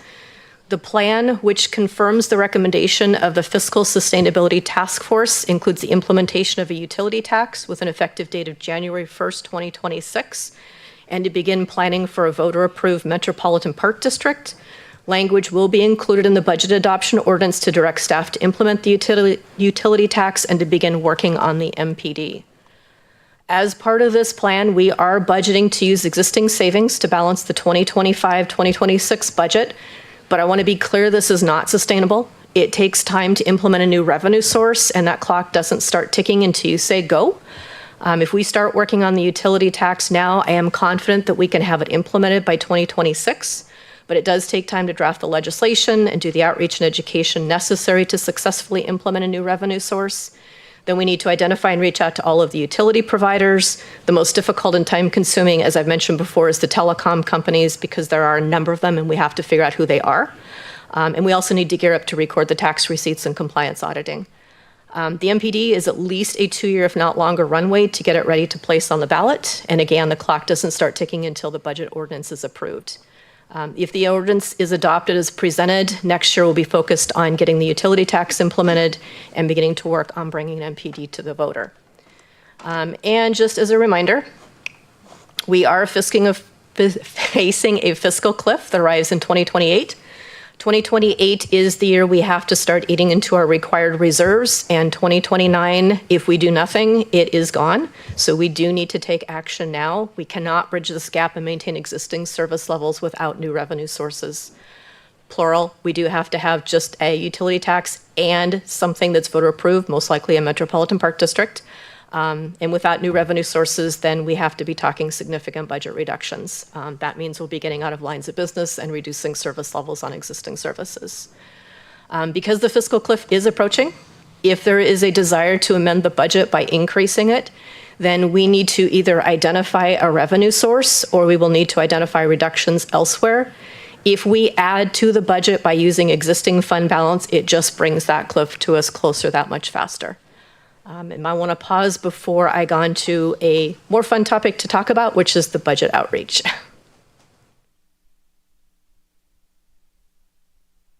Is this a pause for questions? Awesome. Councilmember Stewart. I'll send you guys. I didn't make it all the way through, but I'm almost there. Just a couple of sort of policy type things that I wanted to point out. There was one statement that said, let me try to find the actual page. I took the page numbers from the budget page, not the packet page. So if the packet changed, we would have that. So one question I had is on page 25. It says that we will implement conservative borrowing practices. And I was wondering, what is a conservative borrowing practice? And do we really want to say conservative, or would we rather say something like optimal or the most advantageous? Because I don't know that I understand exactly what conservative means, right? Sure. I believe you're referring to the financial policies section. Yep. And we had introduced financial policies earlier this summer when I first started with the city. We'll be bringing this back forward for additional discussion. What's in the document now is how we currently have it drafted, and we can discuss that when we bring the financial policies back later. Okay. If that's okay. Sure. And then on page 27, it says, if expenditure reductions are necessary, complete elimination of a specific service is preferable to lowering the quality of programs provided. And again, that would be a policy that I would want us to take a look at. I'm not sure that would be an across the board. Obviously you can't cut necessarily part of a person, but I think that there are certainly times when we'd rather reduce a program than eliminate it completely. So that was another sort of just policy one. And then just wanted to give a quick update here on the fire budget. So just so folks know, the Eastside Fire and Rescue, we're working on their budget. We had a very, I think, productive Finance Committee meeting last week, and the Finance Committee directed the EFR staff to go back and effectively reduce the budget by an additional $1 million a year, either through new revenue sources or cuts in expenditures. And so I do believe that given where we are with the draft 2 budget and then those further reductions, that we should be able to reduce our budget, our numbers in our budget quite substantially by at least $1.5 million, if not more, over the biennium. And so we'll continue to work on that and see if we can't reduce that further. There is another proposal for some increase in fees, which we directed the EFR staff to come back to the partner cities and work with the partner cities on the fire inspection fees to see if that's another area where we can generate some revenue, but we can't assume any of that will be in place when we approve the budget, because that will likely take time into next year if those were to get implemented. So that's a sort of hopeful area where we can further reduce our contributions, but can't count on that at the moment. So I just wanted to give that quick update for folks, and just for the public for some relativity in the 2009-2010 budget. The Eastside Fire and Rescue contribution from the city was $11,177,000. This year we're trending towards $22,585,000, which is almost exactly double what it was in the 2009-2010 era. And for some perspective, our total budget for Sammamish, our total expenditures in the 2009-2010 era biennium were $111,570,000, and our proposed budget this year is $241,323,000. So more than double, but in that same ballpark. So we can see that some of those expenses are trending together just over time. Thanks. Any other questions up until now? Councilmember Lamb? So in the city manager's memo, it says that there would be no additional park master plans or build outs, and they would be nothing would be funded for the next 6 years. When would the Metropolitan Parks District, if it's approved, when would that come online, and how would it affect that if it did? Like, we could start, doing build outs and master plans closer to when that plan implements, right? Sure. So if council directs us to start working on a Metropolitan Park District, it will take at least 2 years to ramp up. There's a lot of work that has to go into that, and we have to be strategic about when we place it on the ballot. That's not my area of expertise, so that's something we would have to work with staff to figure out what year and what timing to place it on the ballot. But part of the planning process will determine what would go into the Metropolitan Park District, and we could probably cost some of those different projects out to see when we could start tackling them, either through a city budget because an MPD is possibly coming, or ramp up for when the Metropolitan Park District is approved, when we could start adding those in. Okay, great. Thank you. Councilmember Trine? Thank you, Mayor. So I may be jumping the gun here, but because I don't know if it's about communication. So my first thing was that I suggest that the Fiscal Sustainability Task Force be engaged to review and comment on the budget before adoption. So I'm just wondering, City Manager, if that's something that would be possible to do.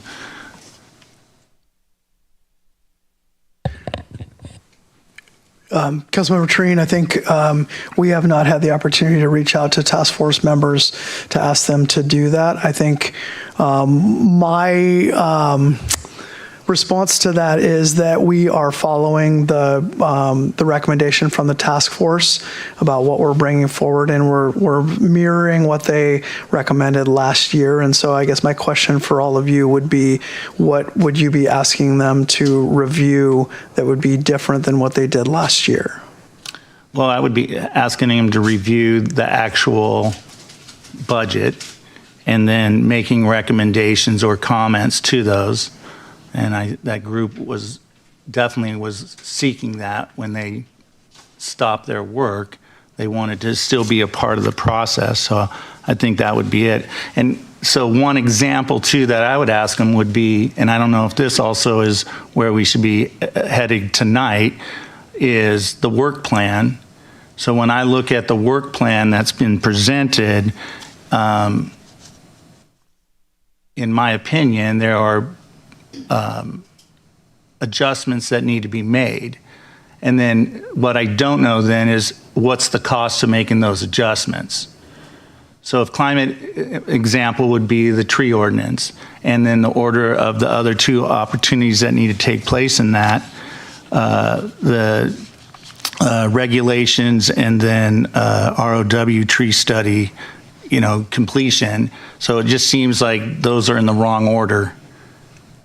For a council to be able to have the information and the data to make a good decision. So is there costs associated with those studies, or have those studies already been completed so that we could then actually set up a budget for the next 2 years where the work plan actually matches the dollars over the next 2 years? So I don't have an answer to that, and that would be something that they could look into. Also, if you wanted a second one that I would just see off the top of my head that was spoken today in public comment is the safety issue. And so not only the evacuation plan, but, do we have one? How much further do we need to go to have it be communicated out? Again, back to communicating information to the public. And then what is the cost to us, to the city, to do that kind of communication and to have the events necessary to educate for safety evacuation, and is that going to be something that stays front of the line for the budget? So that's just two of them. So I don't, and then the only last one I would, so I recommend that we use the task force. They would like to be used. They were obviously came up with some good ideas. The last thing, and I just would mention this, is that I'm one council member, but acquisition of land needs to happen now, not later. So to remove that from the budget over the next 2, then the next 4 years, and I believe is a mistake on our part, because the land prices are only going to go up and there's going to be less of it. So purchasing land and acquiring the land for a young city like Sammamish is a really good idea. You can't go wrong purchasing the land because you have then control of how we use it. And that's our number one responsibility, is land use. And so acquiring it to provide those parks and the open spaces and the recreation that we were talking about earlier, and also for climate change, which I wholeheartedly support, and our action plan and our canopy cover, all those things I support. But that means we have to actually spend the money to do that. And if that means we need to cut something else, then I'm all for that. So thank you for your time and the consideration. All right, any other questions for Vicky up until now? Councilmember Gupta? Yeah, thank you. I just had a quick question about the work plan. So I appreciate that that there's like a start date and an end date. Some of them are ongoing. I don't know if this would be appropriate, but as I was going through it, I felt like it would help me to just have some sort of denotation whether something is cyclical. So like the Human Services grant, it is noted for, I think, Q1 26 to Q4 26, but that will come up in a future budget cycle as well. Just some sort of note to say this has a discrete start and end, but this is something that you can expect to look at, in future cycles. Councilmember Stewart. Yeah, I don't recall this, and Scott, I don't know if you do. I think the Fiscal Sustainability Task Force predated Vicky being here, but I don't believe that it was asked. I think the Metropolitan Parks District was one of the suggestions, and we asked them to evaluate that. Did we ever ask them to explore a public safety levy? We did not, there was not anything as specific as a public safety levy in particular. The Metro Park District a levy lid lift was one of the options, and they chose to focus on the Metro Park District because it was more discreet. A levy lid lift could be, you could put anything on it that you would want, and so they weren't specific around anything like that. And that's something that obviously council could consider. That's certainly something you can consider. I think one of the main reasons that the task force and we are recommending that council consider a Metro Park District is that once the park district is set, you don't have to go back to the voters every 6 years. And that's the challenge with the levy lid lift is it has to be renewed in order to continue it. How would with the Metropolitan Parks District, how would that work then if it's not a levy every 6 years? Once the district is created, then the district operates from that point forward. So the district would still have to put out a levy every 6 years, correct? No. So how would they collect that revenue? They would get a separate, and this will be a follow-up conversation when we get there, but the short version is they would get their own carve-out of property tax, and then they set a levy rate for the district, and they would operate as a separate district, in essence. When you say a carve-out, does that come out of the existing property tax we're currently collecting, or would it be above and beyond that? It would be separate from that. Okay. Yeah. And the only reason I throw out the public safety levy potential is Councilmember O'Farrell and Councilmember Gupta and I have been participating in a statewide Association of Washington Cities collaborative conference over the last several months, and that seems to be a recurring issue, obviously, for all of our cities, is paying for the emergency management. And just looking at, in the 25-26 budget, the parks budget is about almost $7 million, whereas public safety comes up to about $47 million over that same period of time. And so it's just something that I think we should consider if we're looking to do the carve-outs that we have heard. Obviously, people love our parks, and we've heard that very consistently, but public safety is also a top priority and arguably a top priority for local government. So I think that as we look forward, especially when we look at this chart in front of us, the Metropolitan Parks District may or may not, as a matter of fact, if I add the numbers up, assuming that we couldn't really implement that until probably 2027 at the earliest, that doesn't necessarily fix that negative $23.8 million, because we have to get it not just to zero, but we have to get back to our reserve fund levels. So my concern would be, even with a utility tax of 6% and a Metropolitan Parks District, we don't solve our problem. So I'd kind of like to look at it, if we're going to look to solve that, the public safety levy may be a better place to go. And I think that those costs for public safety are going to continue to increase at a much more rapid rate. As we look back, they doubled in the last 15 years, but in 13 of those 15 years, inflation was near zero, and that is definitely not the case anymore. So that's just something that I don't know if Councilmember Gupta or O'Farrell wanted to speak to that, or anything that they gathered from our conference past weekend, if that's a direction that we want to ask the staff to explore. And then one other question was that, where did it go?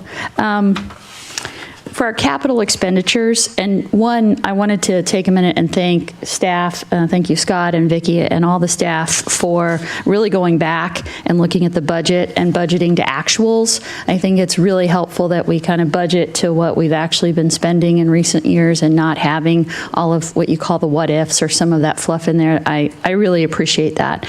And on that same note, when I look at the capital expenditures, in the 23-24 budget, we budgeted $72 million worth of capital projects. We're forecasted to spend $38 million. So when I look at the 25-26 budget, we're looking to do $67 million worth of capital projects. I love the enthusiasm, but it has been my experience that we have never been able to execute the number of projects that we have sort of planned to do. And so I'm just wondering, do we think that that $67 million in capital projects, which would be $30 million above what we spent this past biennium, is a realistic number? Go ahead. I was making my button work. Thank you, Councilmember Stewart, and I appreciate that. And I think I definitely appreciate and understand what you're saying. I think we would offer that part of this was trying to right size to what we think we can get done. And so that's what you see in there. And I do understand and recognize that the numbers are a little bit bigger, but I also think we've tried to really be conscientious about making sure that we can come through and deliver on what we say we're going to do, absent things that we can't necessarily control, like having projects go to the state Supreme Court. You know, some of those things are a little bit beyond our control. And so, but within that, we think that we have the staff resources to be able to complete those projects over the biennium. Okay, and then my last comment on the capital is there was just a section describing our bonding limits and capabilities, but there hasn't really been a discussion around bonding for our capital projects. And we do have two options, right, for bonding. There's the councilmanic capabilities, and then there are the voter-approved bonds. And so given that large number, again, when you look at the big chunks of numbers in our budget, $67 million is a really big chunk in our budget. And so I would like to explore potentially bonding for our capital projects. It is not a cure for the ongoing imbalances, but it certainly gives us a much longer runway if we aren't funding so many of these capital projects from our general fund. And I do think that for capital projects, in my humble opinion, bonding is a much more fair and in a lot of ways a better way to spend our revenues, because it's a long-term capital improvement that will be that will benefit the next 20 years of residents, and so those future residents can then contribute to the costs of it. And with the time value of money, sometimes bonding actually, even though we pay interest, it doesn't always come out to cost more, because dollars in year 15 are not worth the same as dollars today. So I would like us to also investigate potential bonding for some of these really big capital improvement projects, as opposed to funding them out of the capital or out of the general fund. Thanks. So if I could go ahead and respond to that. So we are in the process of getting a financial advisor on board. We've led an RFP that closed a couple weeks ago. Once we get the financial advisor on board, we do plan to come back in front of council the beginning of next year to do a presentation on what it would take to bond.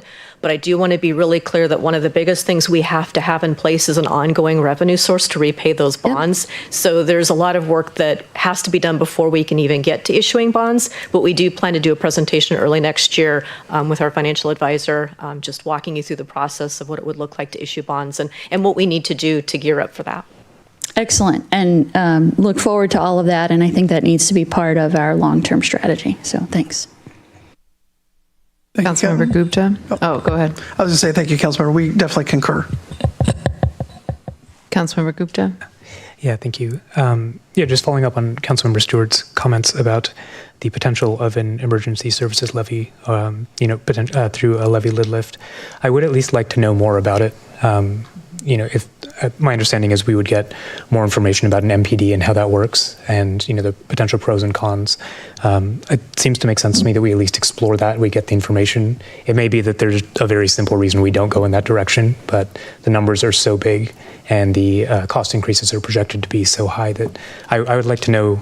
I would like to be able to communicate to the community, hey, we took a look at this and this is why this might be a good idea, or this is why we didn't go in that direction and we're recommending these other steps. So.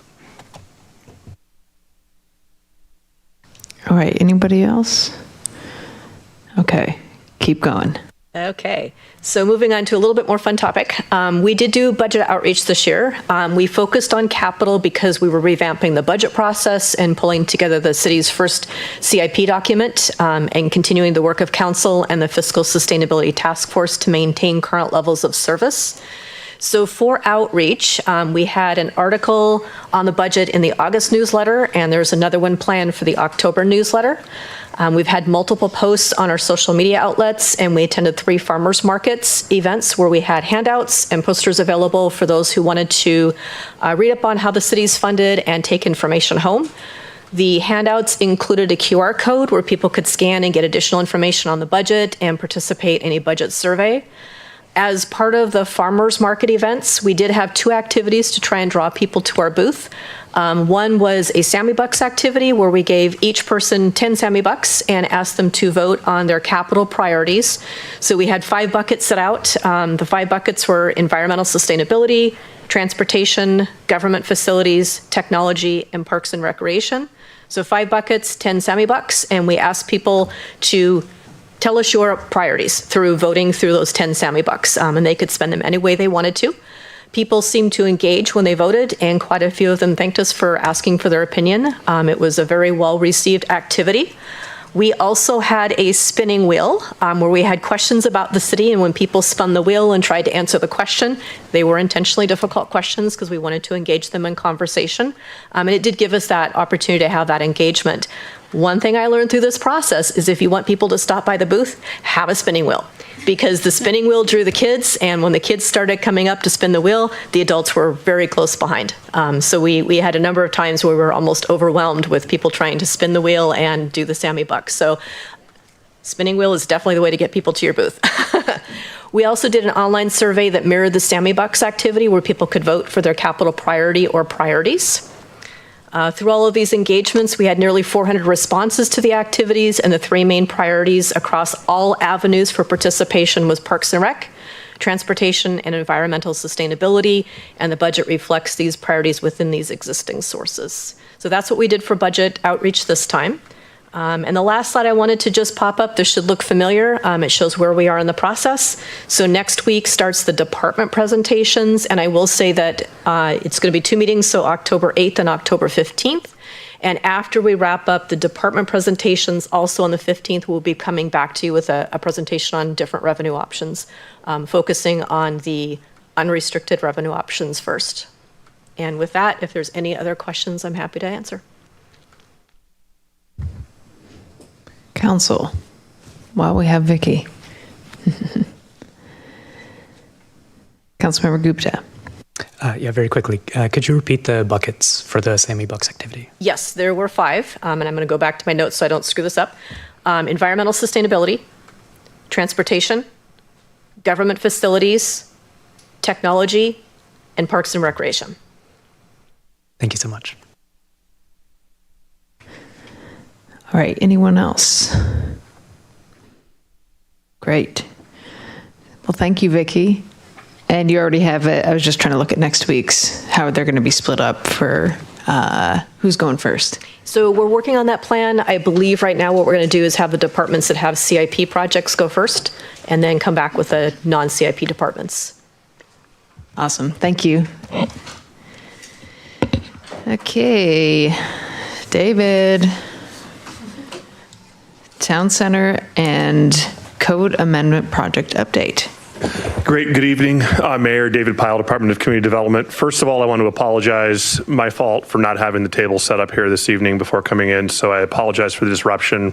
We'll make sure to remember to get that done before the meeting next time. I overlooked it. I'm owning that.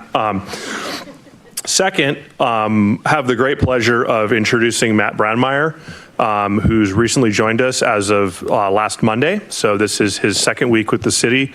We're really excited to have him here. I don't know if you want to say a couple things about your experience or sort of what you've learned or what you've seen that Hey, David. so far. What role is he holding? Excuse me. He's taken the role of our deputy director for community development. Thank you. Yeah. Hi, Matt Brandmeier. I've been in my career for 25 years and focus on planning and economic development. Worked for 5 cities and a county and a private developer. So thank you for having me here. So back to our normally programmed event. So we have this evening Jeff Arango with Framework, who is here to provide an update on our town center plan, and is in the process of muting his speaker. And we also have our sub-consultants with Kidder here this evening. Blair, who serves as the project's primary economist who's helping us understand modeling. And Blair's counterpart, I can't remember, I apologize. Jeff, also with Kidder, who's been helping Blair with some of the modeling that we've been putting together. So between Jeff and Blair and Jeff, we're going to provide a presentation and provide some information about what we've been learning about the town center. This is a really important piece in our background building as part of our town center plan. And after this step, we hope to move into more of our plan amendment and code amendment mode, where we're able to take everything we've learned and look at what needs to be adjusted or might need to be adjusted in order to get the outcome we want to see happen in the town center. Thank you. Okay, perfect timing. Thank you. Good evening, Mayor, City Council members. Jeff Arango with Framework. Excited to be back with you this evening to give you an update on our town center work and get some feedback. So we'll get right into it. So this is following up on our last meeting, which was on July 16th, where we kind of went through a deep dive of our code audit and some of our initial findings. Tonight, we're going to cover primarily the development feasibility and affordable housing analysis work by Kidder Matthews, which has some interesting outcomes. We're going to talk then a bit about some of the commercial and residential development standards and their sort of relationship to city and community goals, the transfer of development rights program, and then finally a strategy around a form-based code. And so we will start in a moment with the development feasibility analysis. These were the 3 kind of goals that we presented at the last meeting, and tonight we're going to focus on the first 2. So simplify and recalibrate the city's approach to affordable housing, which is informed by the development feasibility analysis. And then the second part will be on some of our kind of initial recommendations around how we can clarify the town center code to ensure that we get the outcomes that the community would like to see in town center. And then we will be following up on the final goal regarding streamlining administration of the town center code at one of our subsequent meetings. And that's, again, primarily addressed in the code itself. So with that, I'm going to hand it over to Blair Howe and Jeff Darris, who are going to go through the feasibility analysis. Good evening. Nice to be here. So any discussion about development or affordable housing is, it's really important to have context and to start by thinking about what the real estate markets do. And this slide here, it talks about how, can you hear me all right? Yeah, thank you. So this slide shows your typical market cycle for real estate. And, you know, it's not dissimilar from a lot of other cycles. You have a period of expansion, and then you have some contraction, and it starts all over again. And we can get into each product type, but I think the thing to remember here is that this is context for our discussion. And so as you see some of the numbers, please keep that in mind. And then we'd like to maybe come back to this slide briefly when we get through what we're doing. So we were tasked with looking at three residential product typologies. We looked at townhouses, garden-style apartments, and then podium-style apartments. And for each of those typologies, we looked at the feasibility of market rate projects with no special, only based on market conditions. We looked at affordable housing, utilizing an MFTE program, and in this case, 10% of the units at 80% AMI. And then we also looked at a scenario where in the future, costs are down and rents are up. So we focused on those three scenarios.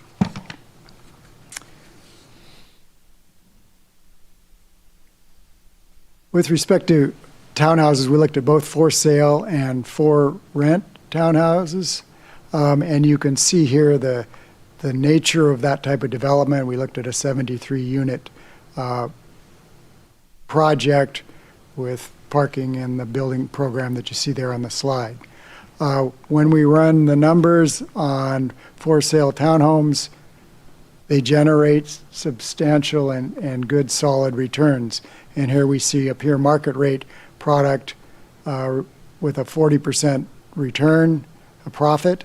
If you add some affordability requirement to it, it brings the return down a little bit. But this is a segment of the real estate marketplace that's strong, and the numbers show it. As we move to the for rent townhomes, the story's a little bit different. Again, the same development program, but you can see here that the returns are for a market rate project today are substantially negative. If you go to the middle column in the table there, utilizing the MFT program, you've improved the returns a little bit. There's an incentive there for developers to utilize that program, and that's the impact that you get. And then if you look out into the future when, say, our costs have come down like we're seeing in the marketplace today, and rents move up substantially, you get to a place where you have returns that will attract developers. And a 14-15% profit margin in the type of analysis we're doing is enough to motivate people to want to build. The next product type we looked at were garden-style apartments. Here we have a sample 11-acre site with 350 units, 1,000 square foot, 1,100 square foot units, 3 stories with 1.2 parking spaces per unit. You can see that this product type performs a little bit better than what we were just looking at for the for rent townhomes, but you still today have negative returns. Again, you get a positive outcome when you utilize an MFTE program with modest requirements. And then if you look out at a time when costs are maybe 5% lower and rents are 15% higher, you get to a profit margin that starts to attract developers.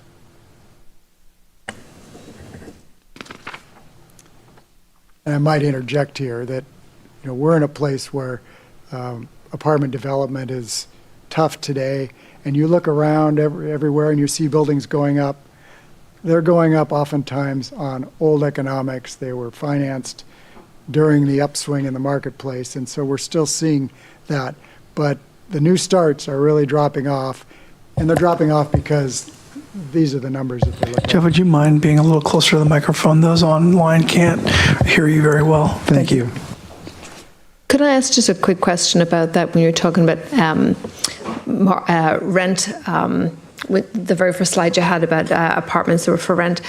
I mean, it's my understanding from what I hear anecdotally that rents are going up and up and up consistently. And so is it that costs are going up far higher, much faster than rents have been increasing? Because I don't think rents are coming down. Would I be right in saying that? Do you want to speak to that a little bit? Yeah, I mean, in particular, interest rates are far higher than they used to be.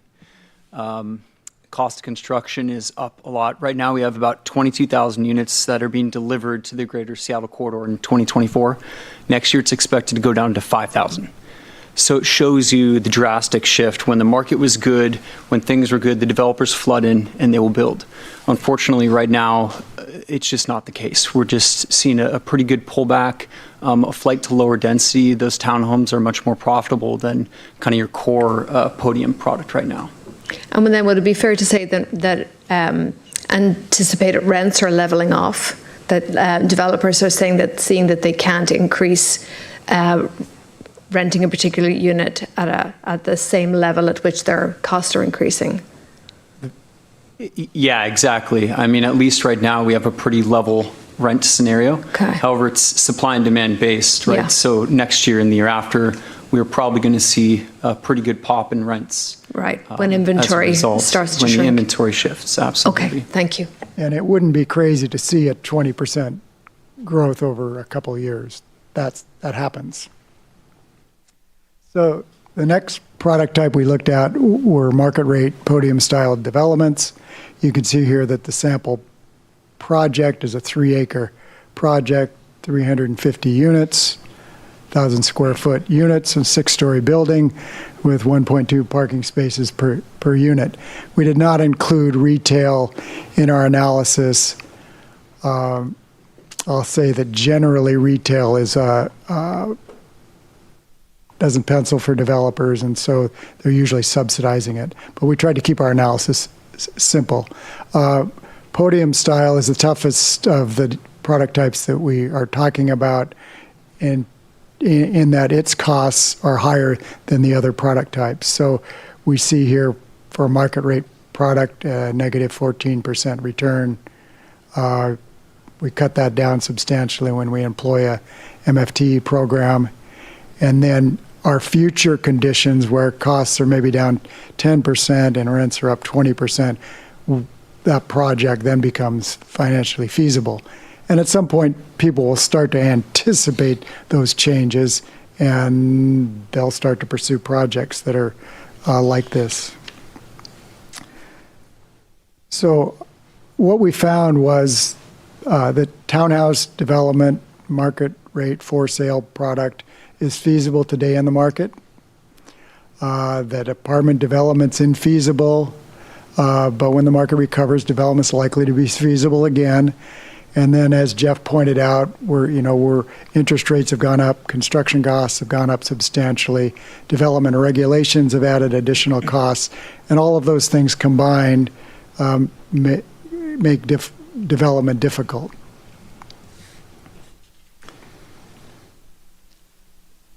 So if we focus on affordable housing for a moment, as you saw, under current market conditions, if we impose affordable housing requirements on a for-sale townhomes, we can impose modest requirements on for-sale product, and the projects can withstand it, and they can absorb that cost in the market today for townhomes, recognizing that over time that market's going to cycle and there'll be a time when townhomes aren't quite as profitable as they are today. We pointed out that the MFT incentives are not adequate to make projects feasible today, but they help. And then I guess we're repeating ourselves on that one. Yeah, I'll just move on to the last one.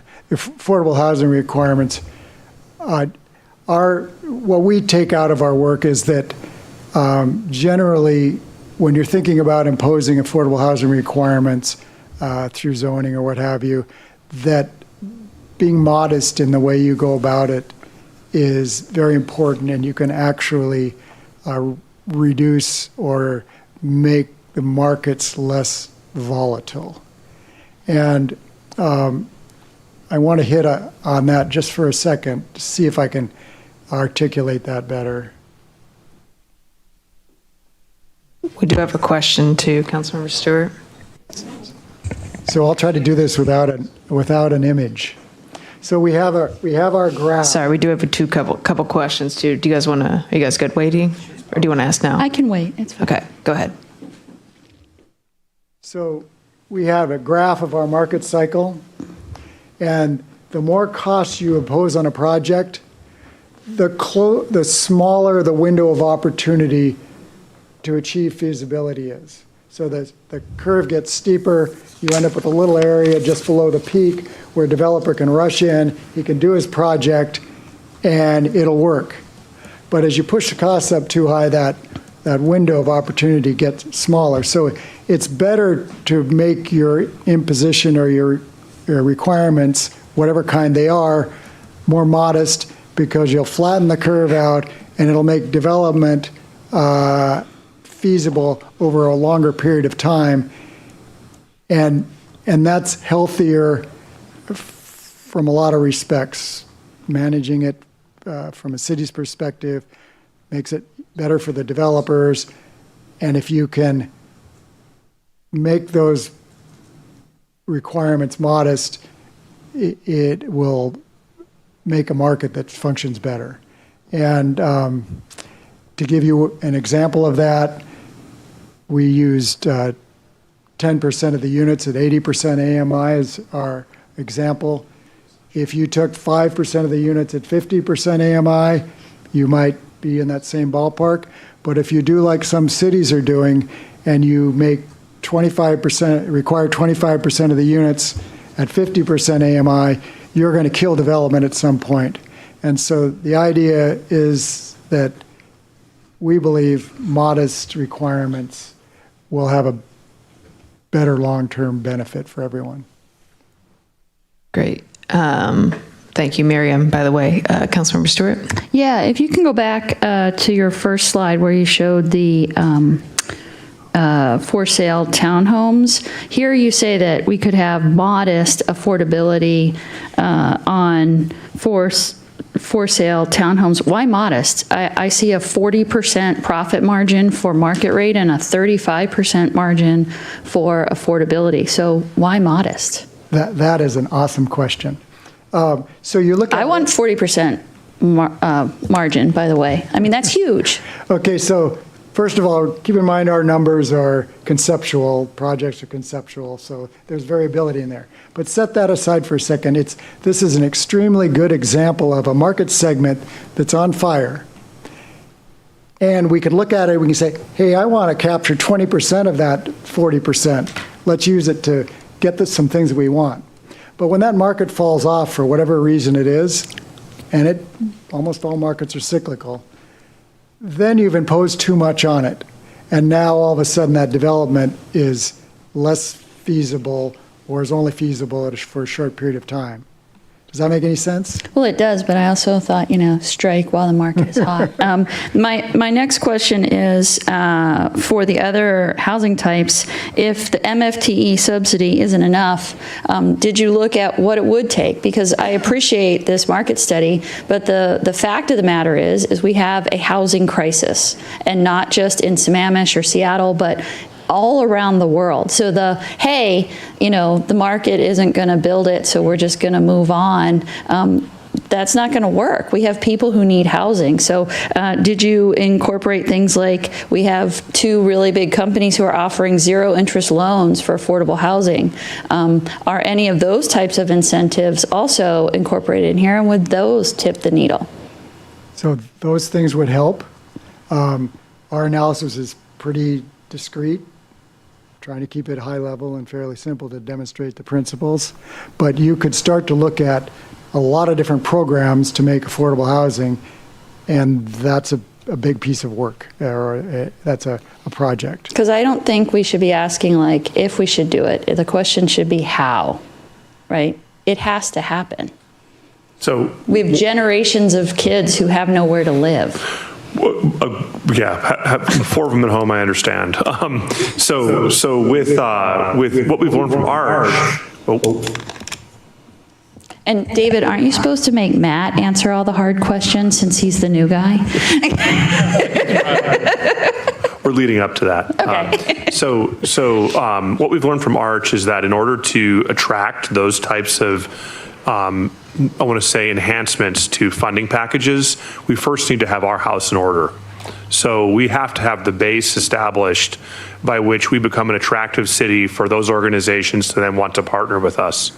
So what we're looking at here is building the base out. And this conversation and the finances that you're looking at here are regarding the base. Once we can show that we have a base model that will actually deliver something, then we can look at adding enhancements that will further leverage the additional funding sources and will accelerate the level of affordability, if you will. So I think what we're really trying to talk about here is the base. I agree with what you're saying, that there are these other funding sources out there. I've been to several meetings with Arch lately where they've been talking about how some of these projects that are being delivered on the east side are actually viable.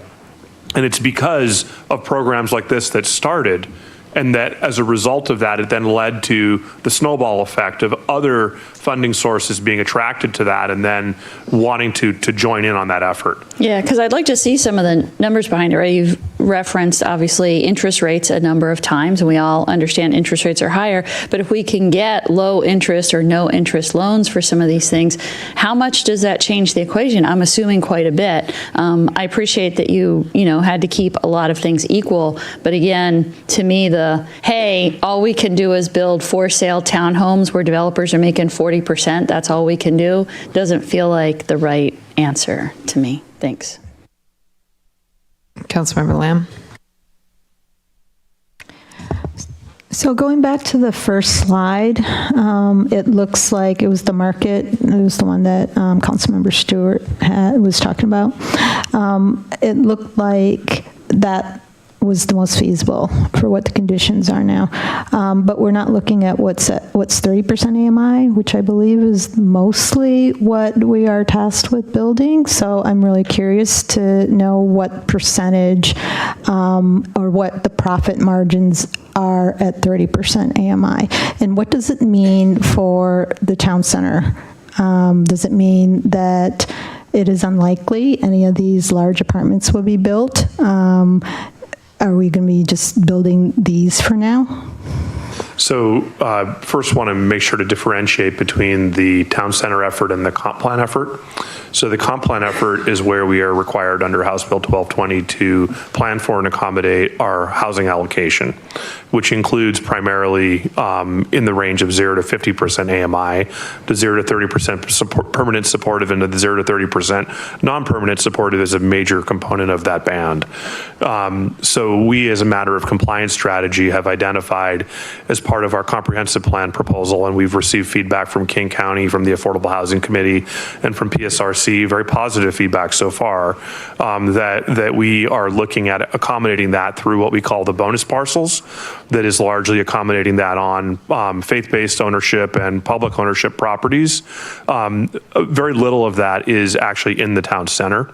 So town center continues to remain looking at more of a workforce, or I want to say a mixed range of affordability. Really the target that we came up with earlier on in this project has been 50 to 80, 80 to 100 and above.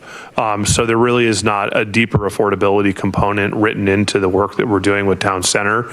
That's not to say that we could not add as an enhancement if we were able to achieve better funding packages, deeper affordability.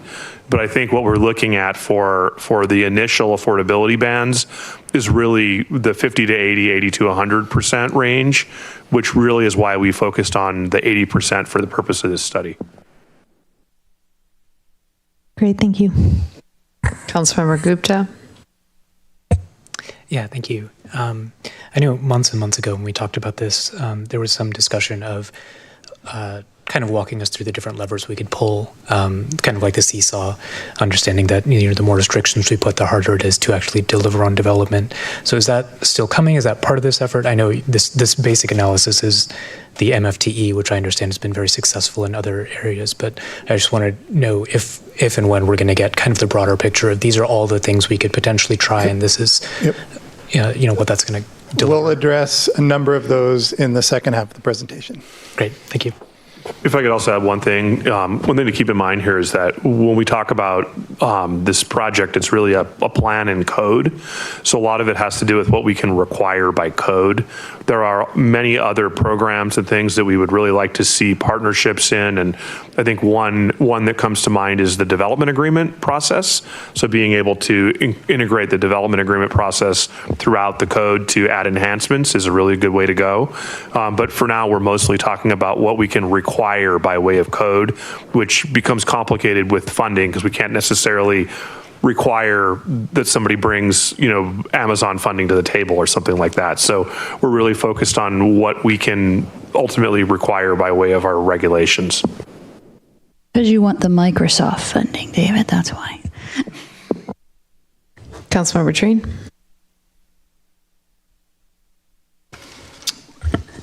So first, the slide, anywhere do we have R18 in the town center? R18 plus? I think the answer is yes, but. R16. Okay. So on your examples, then you have a R18 plus, you have a R35 plus, and an R115 plus, or 118, whatever. Let's just call it 115 plus, because at that point, who's doing that in the city of Sammamish? So I find this to be kind of yay for setting parameters, but you've already jumped past what we've allowed in our zoning. So we just want to clarify that the base zoning in the town center plan and code is what sets the base. It doesn't include any incentives or other add-ons that someone can do to achieve additional density. All of the development that's been achieved in the town center is more dense than, what is it? What would you come up with? Well, for the mid-rise apartment buildings that have been permitted but not developed in the core A zone, again, a lot of the density is drawing from like streets and the broader area, but if you look at the building on a net basis, it's within the range or potentially even a bit higher than the 115 units an acre. So who's approving that? Who's allowing that to happen? The code allows that to happen. Yeah. In the manner in which density is calculated and the manner in which incentives are used.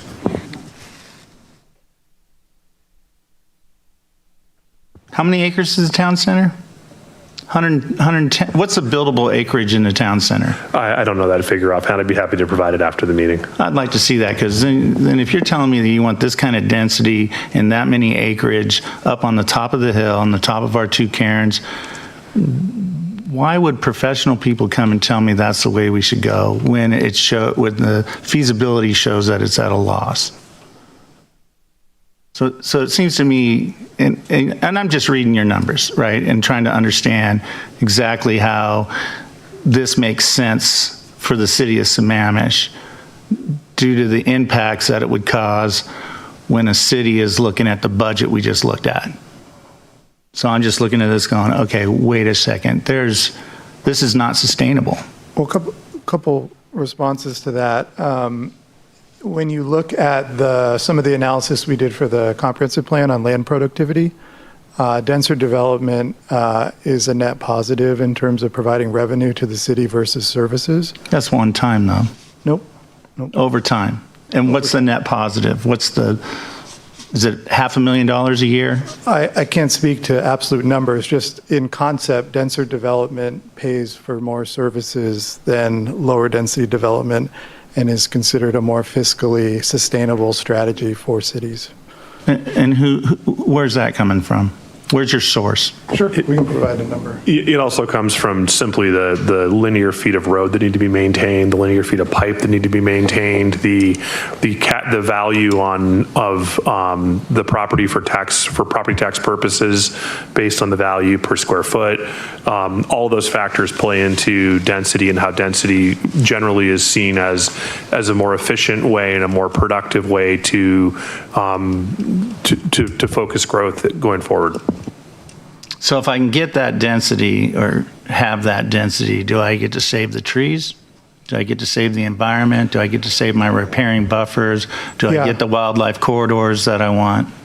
Well, that certainly remains a goal as we move towards updating the plan. And we are going to talk about the trade-offs of taller buildings and potential for trees. But I can say this with a lot of confidence. There's a lot of opportunities to have generous tree plantings and potentially preservation so that trees and significant trees become a significant amenity within town center. Within town center.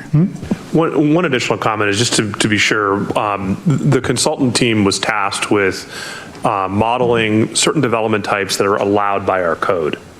And looking at if you were to add a new affordability package to that, what might the return be? We're trying to understand is where the opportunities might exist in our code today and where the opportunities might exist in our code in the future, and how we need to move the levers and turn the dials in order to set ourselves up for the future.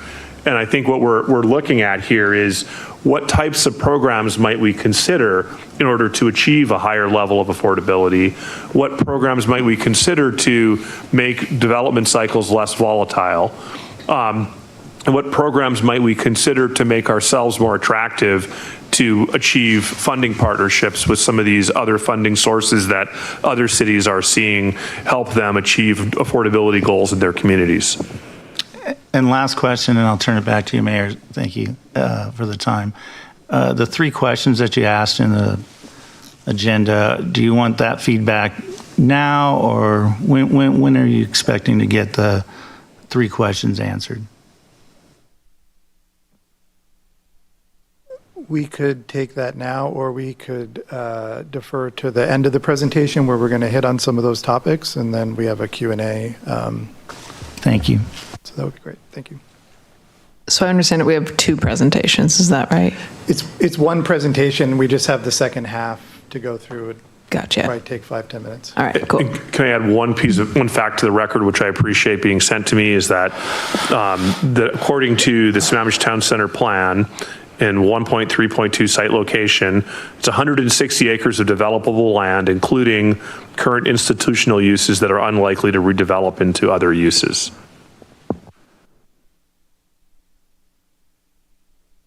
Thank you, Carrie. Are there other questions, or should I proceed? Thank you. Okay. Next slide, please, Miriam. Thank you. Okay, so the next topic we're going to touch on is transfer of development rights. We certainly understand that the preservation and enhancement of the natural environment and natural areas is going to always continue to be a goal for the community. In this instance, I think what we're really talking about is the relationship of land preservation and TDR program with town center and affordable housing, because those have been sort of put together in terms of the current program. And, just back to our conversation, the only way that you can achieve, mid-rise development, for example, is through the use of incentives currently, and many of those, or most of those incentives have been used, which really limits the options and feasibility for other projects, again, over time. Right now, certain projects are feasible, and that will continue to change and evolve. The King County TDR program, in terms of those TDRs that are addressing the areas shown in green, which are the sending sites, those are the areas that are being preserved when their development rights are purchased. There is sort of the shell of an in-city TDR program, but that has not been activated. And our, impression is that would be challenging to make feasible within the current city structure. And then I think the broader kind of policy question, again, if the goal is land preservation, the current strategy with the TDR program is essentially putting that on town center development to pay for the cost of that. And that essentially has an increased cost to developing market and affordable housing. So that's kind of the essential policy question. And the fact that the program has been exhausted, it's made some more limited options. So I think our recommendation at this point would be to sort of decouple the TDR program from town center as a way to sort of prioritize the development of market and affordable housing to meet the the challenges with the housing crisis. Oh, sorry, that's not me. Miriam, thank you. As David mentioned, there is some connection between the inclusionary affordable housing program we're talking about in town center and the one that is emerging citywide. The citywide program is going forward with the comp plan and the code amendments that are scheduled to be adopted by the end of the year. The town center project will go through the middle of next year, and so these programs at some point could likely sync up. But as was described earlier, having a reasonable affordable housing requirement and understanding that inclusionary programs typically don't address the deepest affordability levels, or if they do, it's at a very sort of low ratio or low production of units due to the lower revenue that's produced. So as I said earlier, limiting the future TDR program, but honoring existing TDRs which have been purchased. If the citywide program and the town center program involve the collection of affordable housing fees, whether that's for full units or partial units, or fractional units as they're described, the city will need a way to manage those fees. It could be as simple as partnering with an outside agency to do that, such as Arch or others, or it could be a more robust city program as well. For larger landowners, and perhaps this is done through a development agreement, I think the option for land dedication is something that the city should consider. That could help counteract the limits of an inclusionary program to actually put together a project in town center that could potentially address some of the deeper affordability needs in the city. There could be the potential for some exemptions. We haven't discussed those in details, but if that's desirable, there could be some exemptions either for certain types of units or smaller projects. And that's something we've been discussing with the citywide program. And then, as I mentioned, the fee in lieu option, this could be maybe for fractional units or smaller projects, understanding that I think the city's goal is to have those units produced within Sammamish and preferably within those same neighborhoods where the need is being generated. Okay, a few more slides. This touches on a topic that we addressed in our last presentation around the code audit, and that gets to the issue of the development standards and the densities not really lining up. The typologies that Blair went through, those are all permitted under the code today. However, with the mid-rise typology, you have to use this system of incentives in order to be able to do that. And that's how you get from the base density of around 16 units an acre to much, much higher. So at least from what we've been discussing so far this evening, those are all development typologies that are currently allowed. We're simply talking about a different method and strategy for how you arrive at that is a better way to align outcomes with community goals, which, the emphasis is on market and affordable housing. So one of the things that's within the current code is a cap on commercial square footage, which also limits some flexibility. And I think there's a question in terms of the clear public purpose. Typically under a zoning code, there's a range of uses that are allowed, and it's difficult to predict whether someone might develop a commercial development or an office building, understanding there's not as much demand for office, but in more normal times, you can't adequately predict, exactly what's going to be demanded by the market and what developers will want to move forward with. So having some flexibility, I think, makes a lot of sense, and we do know that the public does desire more amenities and services within town center.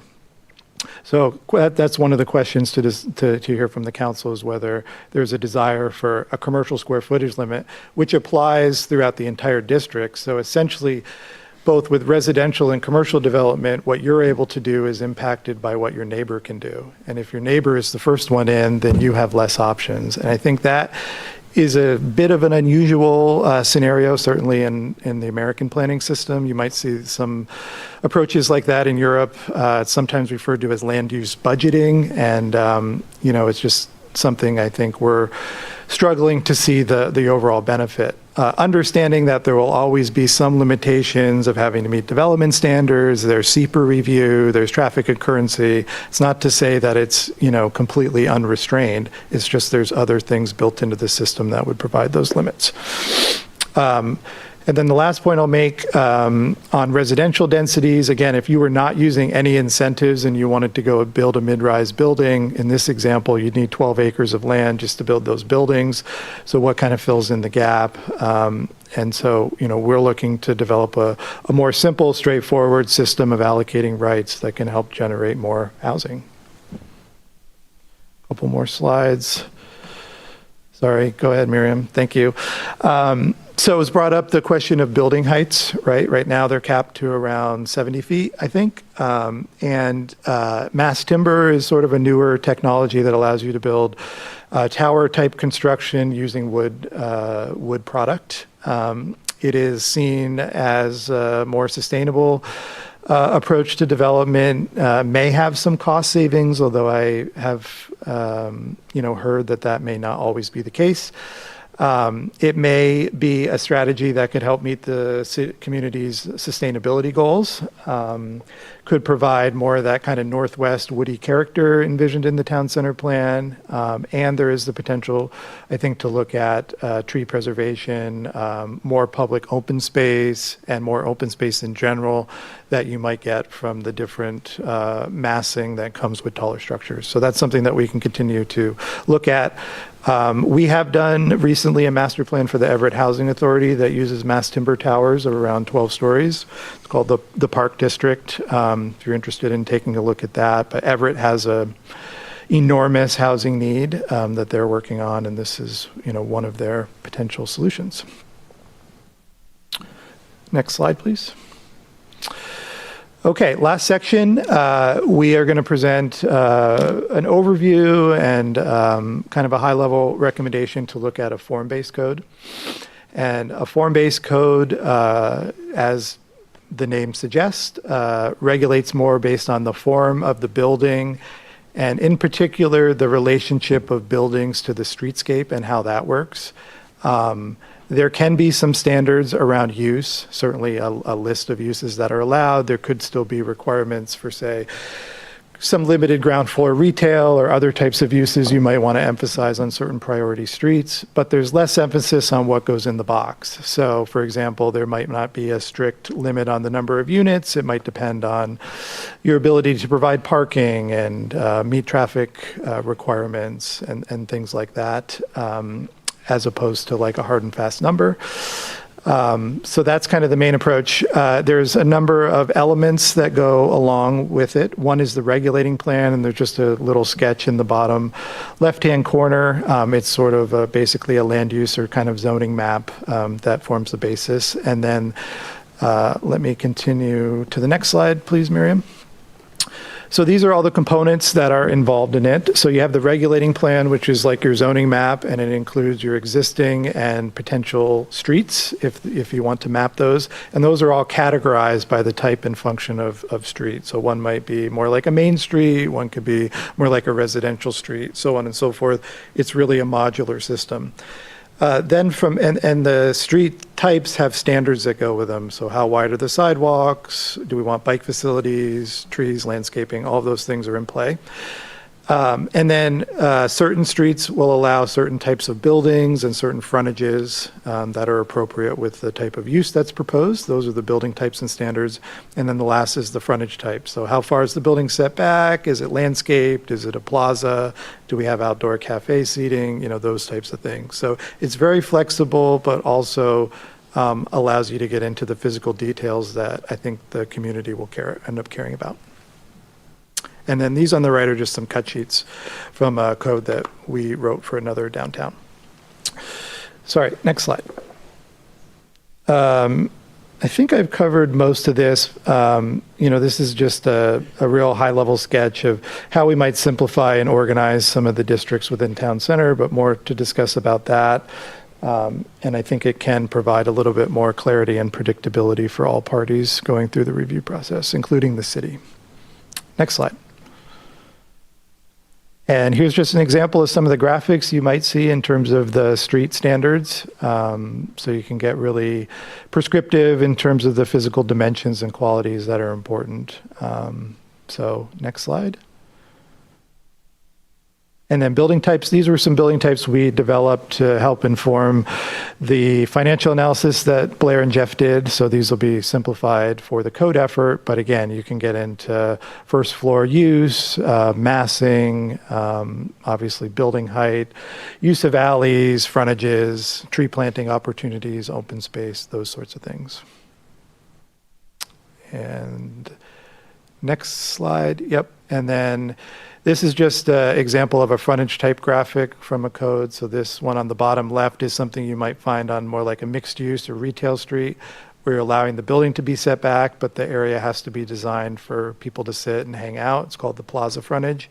The one on the right side is a residential kind of type frontage with a porch and stoop. And so some of these will vary based on the zone they're in or the function of the street. So it's very modular, very flexible, and can produce really good outcomes.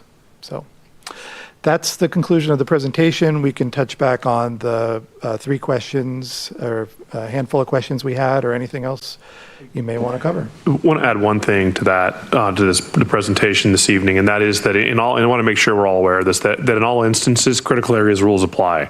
So, you know, these rules would be based on what land is left for development after wetlands and streams and slopes and their buffers are taken out of the development capacity.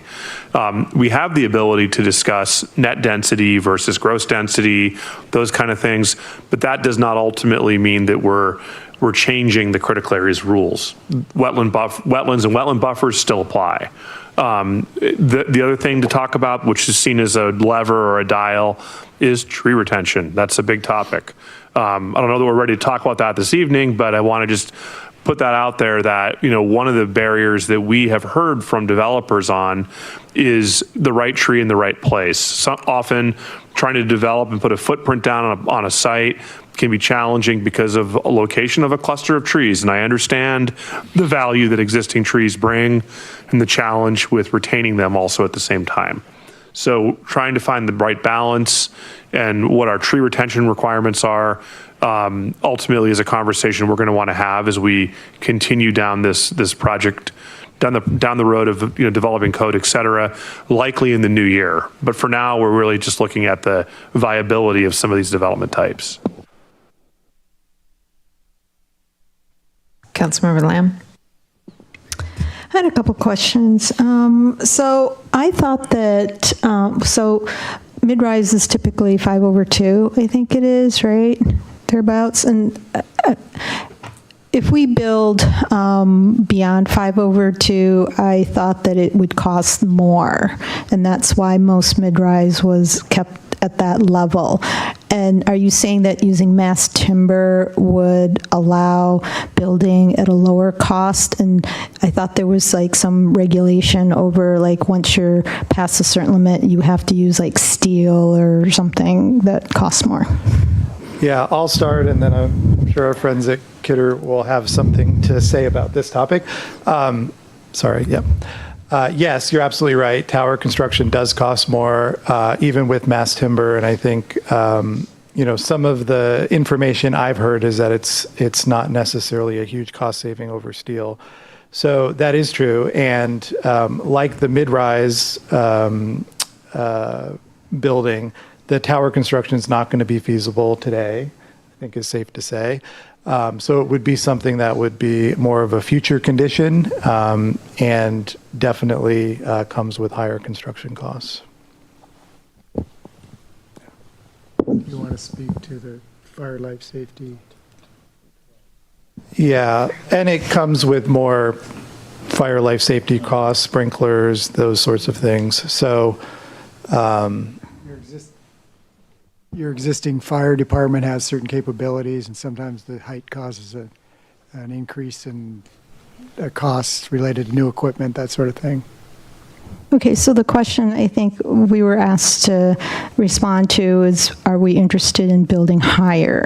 And so are you saying that this could be mass timber, but the trade-off seems like cost-wise, it would just be the same then. So one of the things to keep in mind, and this comes from a CLT Mass Timber seminar they have every year. So mass timber performs like steel, right? So it's engineered wood. And one of the things to keep in mind is that there's a delta, there's a gap. So when you build to a certain height with a 5/1 or a 5/2 or whatever your stick frame 5-story frame is over your layers of concrete, there's a gap where you jump to, I always get the stories wrong, so I think it's 11 stories is really where you recover the cost.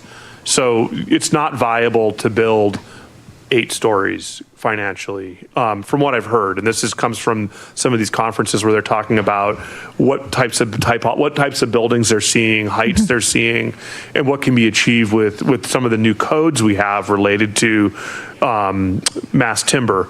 So basically there's a height you have to jump to, and we'd like to study it if you're interested in understanding where that delta is, where it crosses over into becoming more of a viable product. We know that there is a sort of a no-go zone between a certain number of floors, but once you get up to a certain height, then it becomes viable and is something that you could see being built up to whatever the maximum height is that mass timber would allow under our building codes. And as was pointed out, up to the maximum height that our fire service could provide service to. So, the question is, if we could have smaller footprints and taller buildings and make it make sense and have more open space on the ground, would it be something worth studying? Could we then achieve better if not tree retention, then tree regeneration, more meaningful open spaces? I remember the first time I went to Vancouver, BC, it was about 2005, and they'd just been through a really big push in redeveloping part of their downtown with these slender buildings and lots of open space. And it was a fabulous place to walk around, and I was sort of blown away by it. And that's when I got really inspired as an urban planning professional. So just the question is, would you like us to study it and come back with our findings about how we could include this in the code and what the benefits of it would be? Okay. Regarding form-based code, so that is not what we're using in the city right now. And so we're looking at it for town center. And if we're interested in doing it in town center, would that apply for the rest of the city? And the second part of the question is, does form-based coding simplify the complexity of codes? Yes. Yes. So it wouldn't automatically apply to other parts of the city, but I think the idea is that it would set the foundation for that to be implemented in the other sub-areas as those are developed. Future sub-areas. And then I also would say that some of the middle housing work that we're doing, well, maybe not technically a true form-based code, is pretty close to it. It's a simpler, somewhat set of issues. And to your last question, yes, definitely simplifies the process, predictability for both the city as they administer the code, and for applicants. Great, thank you. Councilmember Treen.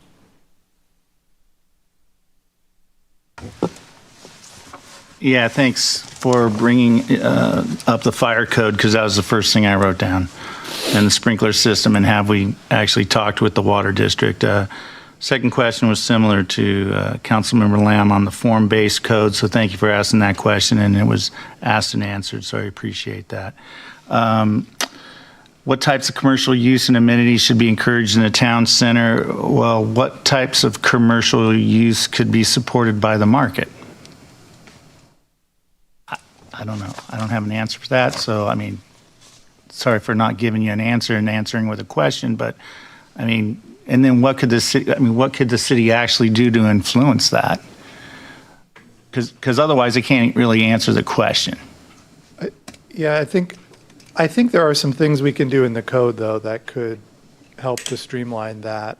I think some of the way the code is set up now limits some of those opportunities. I think Sammamish Village is a prime example of a project that benefited from the way the current code is structured, but a lot of other properties have not been able to benefit in the same way, or it's limited what they've been able to do. So I don't disagree with your statement at all, just to say that I think there may be some tweaks we could do in the code that could help, make some of those commercial opportunities more feasible than they are today. Okay.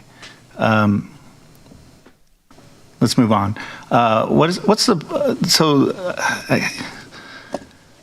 don't want to be rude here, so sometimes it's my communication style. So I apologize in advance if this is going to sound, but I mean, what's the point of asking a question about limiting commercial development in a town center? That's the second part. So maybe the question, I don't understand it, or it's asked wrong, or I just, so you see what I'm saying here? I do. The question is, right now it says you can develop, and I know there's some different numbers, but let's just say 400,000 square feet of commercial, right? And so that means if you own a property and I've developed, let's say we're at 350 and I develop 50,000, that means no one else can develop any commercial in the town center.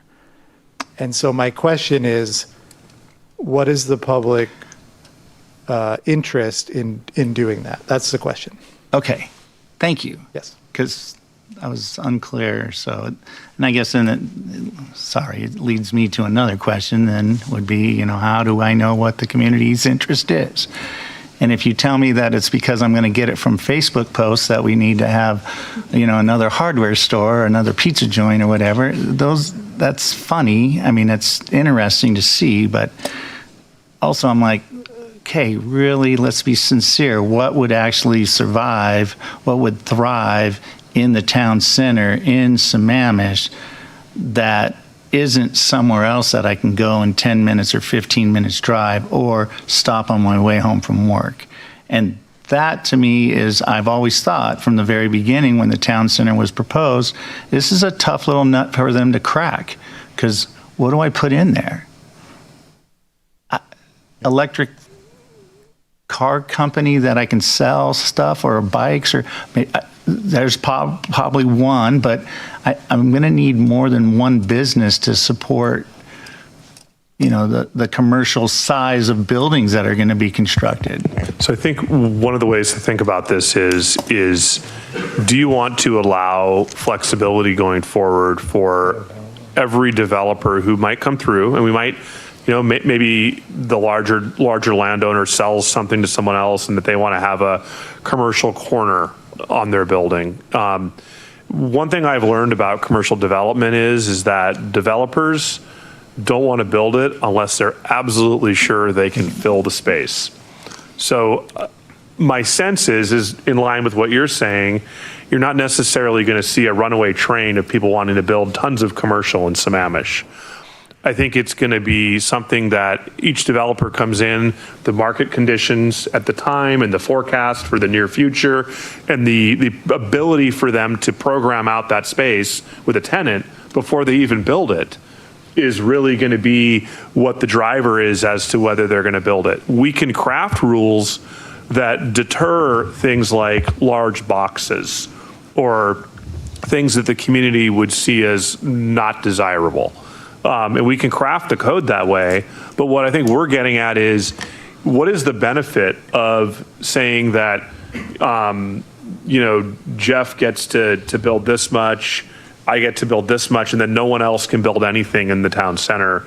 And it takes away some of the flexibility, and it takes away some of the tools we have that builders have to make projects viable.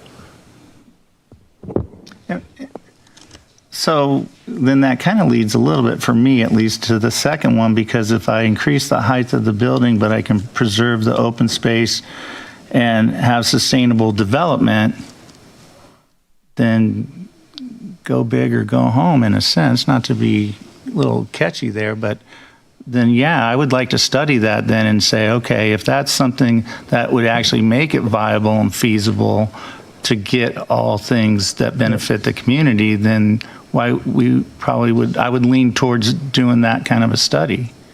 So that's number two. Then should the city provide a fee in lieu? So no, okay, initially, no. Why would I do that? No. Land donation option to meet affordable housing? Yes. So, sure. Because it works, and it has worked. So, yeah. And should option only be permitted for, now you're splitting hairs. You'd have to show me how that would be beneficial to actually the city, right? Because as I was elected to represent the citizens and be a part of the city, so you'd have to show the council how fractionally that, it just doesn't seem like it would actually work in a way in Sammamish that would make it even feasible to do. But if you could show me that, I would be interested at least in the fractional. I think that pertains more to smaller units. Yeah, it goes down. Or smaller developments, right? Yeah. Cottage homes and. Yeah, you can't build a whole unit, or you're not required to build a whole unit. Or, right. ADU. One of the values of a fee in lieu is that we can then, if we were to keep it local, the city would then have to have some level of a program. Yeah. That you can then bundle that money with other funding sources, and you can show a local contribution. Yeah, so the cost, though, may outweigh the benefit. Cost depends on how much you actually collected, and I'm not certain we'd collect enough, at least in the near term, for it to actually make any sense. So yeah, I hear what you're saying on that. Thank you. Councilmember Stewart. Yeah. What types of commercial uses and amenities should be encouraged in the town center? I think we have to think a little bit outside the box, to use a pun, but I think there are a lot of services. We had a lot of folks in here earlier today about sports programs and activities. I think that's what I see a huge need for in Sammamish. We don't have commercial space for our dance studios and our karate and taekwondo studios and things like that. So I think there is a desire and there's a demand for it if there were only spaces and they were a little more affordable. So from my perspective, I don't think there should be an arbitrary limit on commercial space. I do believe that the other regulations that you spoke of and the market will regulate the amount of commercial space. So I am certainly in favor of lifting the arbitrary limit on commercial space in the town center. I do like the idea of potentially having some guardrails up because we don't necessarily want, I mean, I love IKEA, but we don't necessarily want something like that in the town center. But I certainly think there's a huge demand for other types of services. And I think it's something that we want to try to encourage if we want to hit some of our vehicle miles traveled reductions, right? The driving to Kirkland or Bellevue for everything we need isn't going to help us achieve our sustainability goals either. So I'm good with that. Should we increase the building height? I'm in favor of studying that. Again, if we can have some sort of a height to setback ratio. So if you do increase the height, there have to be other constraints so we get more open spaces. I would only be in favor of it, again, if it reduces the footprints and increases the open spaces and paths and reduces our costs on infrastructure, right? So you could potentially have fewer streets. I'd also like to see us, if we're going to do some of these design changes, can we design for people first and then cars, not cars first? I've read a lot of studies recently where, you know, again, when you just think about it differently, we always think about building for the cars and then where are we going to cram in the bike paths and the sidewalks and everything else. If we actually design around the people first and then we say, okay, now where can we put the cars? We get oftentimes much better people-centric design. So I would love to see us encourage that. And then the fee in lieu, yeah, if the fee is high enough to do something material, certainly. For the fractional units, that would be fine. That's certainly something we could put towards like an arch or something like that. Again, as long as any fees collected went back into affordable housing. The land donation option, I'm totally open to for sure. The other things, again, that as we look at this and we look at how we make this feasible, we do need to be looking at community land trusts and some of these, deeper partnerships, the public-private partnerships.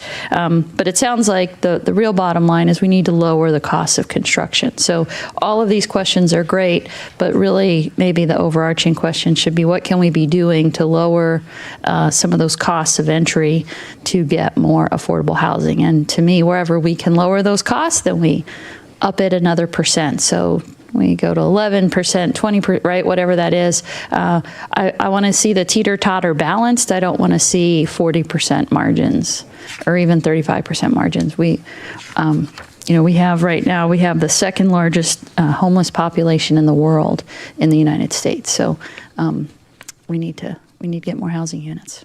Thanks. Councilmember O'Farrell. Thank you, Mayor. So in relation to the three questions, because I realize what you guys have said it time and time again, what we're trying to do is create enough flexibility in our codes to create the atmosphere under which housing of this nature can be built. And so we can't be too prescriptive, we can't be too restrictive. We have to work with our market developers to ensure we can get something built, or like I should say, we should ensure that it will be built, because the city's not going to build anything, right? So we're going to try to create the conditions under which some of this housing can be built. So, and as well, doing that under, competing values. We want to save our trees and we want to save our natural environment, but we also know that we need homes for people. And those sometimes are competing. So when I look at these three questions, my answer to all three of them is, I want to hear more about it. So I don't want to take anything off the table. I want to hear, I have to say instinctively, when I see fee in lieu, my first reaction is no.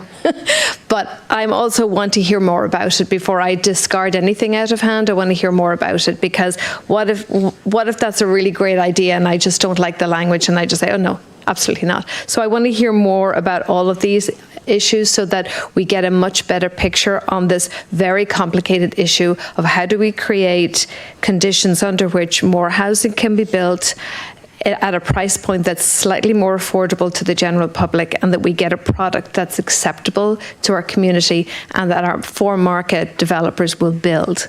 So there's a lot in that to do, and so I would like to hear more on those three questions from you guys, and so that I can educate myself, make better decisions. So yeah, I'd like to hear more. So thank you.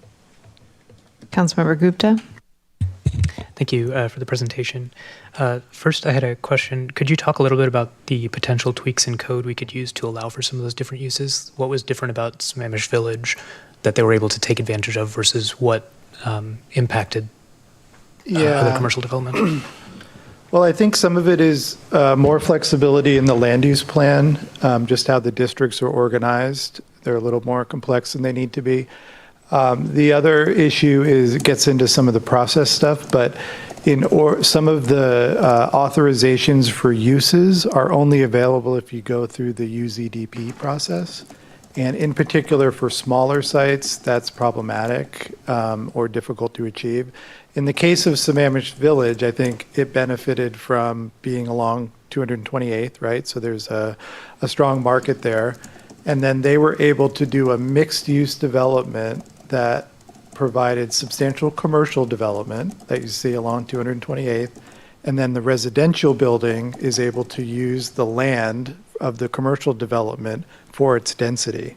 So that diagram I showed with the 12 acres of nothing, if you applied that to Sammamish Village, you'd have the apartment building and the gray area would be filled with the commercial development. So if you could do that on every site, you'd have a viable project, but you can't do that on every site. There's not going to be another grocery store. We don't want big box stores, on and on. So the success of the district, particularly, in the core area on the Hill, is really going to be much more about a holistic strategy of people living there and having small shops and services and open space and events and all these things coming together than just someone wants to build like a shopping center or something.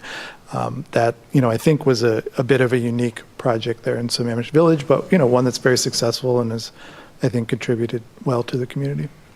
Great, thank you. In regards to the questions, it doesn't make sense to me to limit the commercial development necessarily. Yeah, I think other council members have spoken to that, so I'll just leave that there. I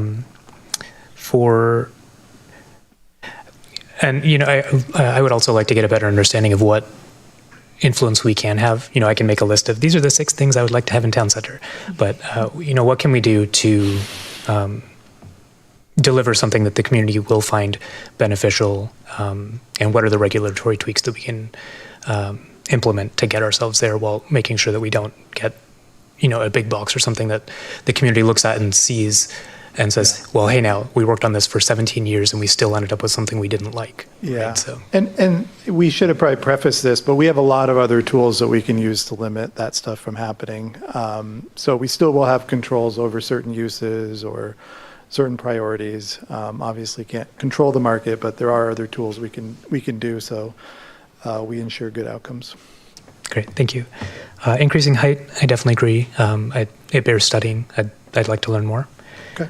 And fee and lieu, I guess I'll start with land donation. That sounds great. I'd love to learn more. Fee and lieu, I think it makes sense for fractional parcels. For broad-based development, again, my initial thought is it seems like we would set a fee and then construction costs would continue to go up 15%. And by the time we amass enough fees in lieu from enough parcels to do something, we have suddenly we don't have enough money to do whatever we wanted with that. And the developers are off the hook because they've followed our code, right? So that would be my initial concern, is that we're seeing inflation going up. Hopefully that's coming down. We're seeing construction costs continue to go up. A fee and lieu program seems rife for us to say we tried to do everything right, but we just didn't end up with enough money. Yeah, and there's definitely examples of programs. I mean, I've heard this about Seattle, that people tend to use depending on how you set the fees and whatnot, people can default to the fees, particularly if you allow them for any type of scale of project. And then you get into kind of the issue of the overall production of the units, which is important, but then also where they're located, right? So if one neighborhood's generating all of these affordable housing fees, but none of the units are within that neighborhood, that could potentially be misaligned with community goals. Okay, I'll just go to the questions unless anyone else would like to go. Whatever the size of a pizza place is, let's exclude that. That would be great. Other than that, totally open to flexibility. Second one, really like the idea of building height. It seems, I think we all do. And the third, I think I'm just confused about fee and lieu. So whatever sounds good. Yeah, but definitely land donation. I don't mind seeing something on fee and lieu, but I'm like, I don't know, maybe it's because my bedtime's 9 p.m. So I'm like, fee and lieu, only fractional, that's just like too many words. So, but this is, really good. And thank you both for coming to a rough crowd here, but super helpful in getting those numbers, or at least kind of a baseline, an idea what it looks like. So, yeah. Council, anything else, or what do you guys have? David? Nothing else this evening on this topic. We look forward to coming back to you with some additional information, working with the Planning Commission on this further. Perfect. And we'll definitely, what I'm hearing tonight is to definitely come back with a bit of a tutorial on the different options for affordability, whether it's fee and lieu or what a fractional unit is and how all that might work. Because I think there are some lessons learned that we could all speak to, and some of the ways it works and some of the ways it doesn't. So, yeah, that'd be super helpful. Yeah, thank you all. Okay, I know we have a mic show coming up. Does anyone need a break? Maybe, because I don't know. We actually have a SB 5290 show coming up next. Oh, it's you? Oh, never mind. It's myself and Avril Beatty. Oh, okay, awesome. Yes. Council, you feeling good? Yeah. Okay, keep going.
Good evening.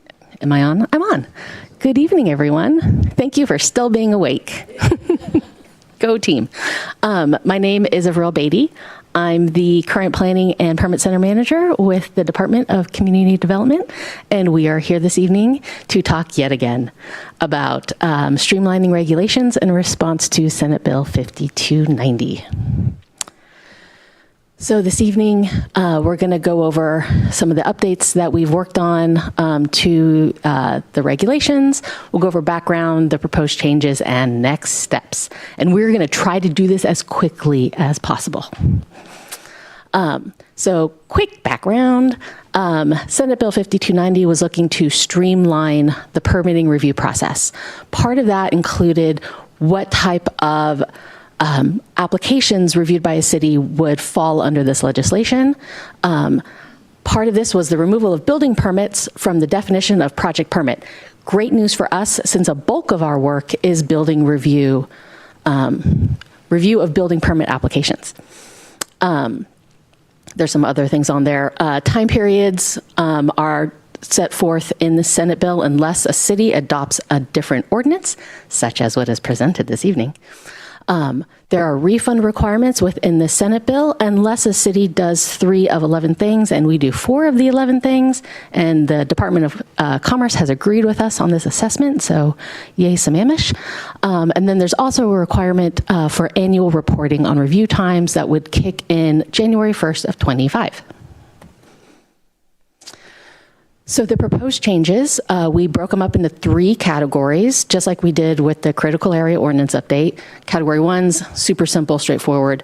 Category 2, we wanted a little bit of discussion. And then the category 3s were ones where we really wanted to make sure we had like a robust discussion and feedback and buy-in. So of the work that we've done, where we've presented to both Planning Commission in the spring, and we presented to you in the spring also.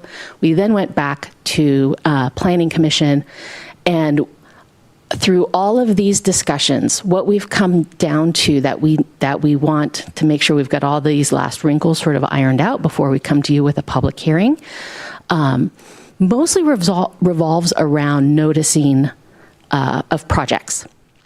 So one issue that we've come across is the noticing radius that's required by code. We have a very large noticing radius, 1,000 feet, and if you are within the erosion hazard near sensitive water bodies overlay, you've got a 2,000 foot wide column going down slope. Generally, we find that a 500-foot noticing radius is a standard noticing radius. It's one that we had before, I think prior to 2016-ish. In discussions with Planning Commission, they agree that the 500 square feet was generally reasonable as long as we were meeting, getting to at least 20 different nearby properties, because there are parts of Sammamish that are more sparsely populated.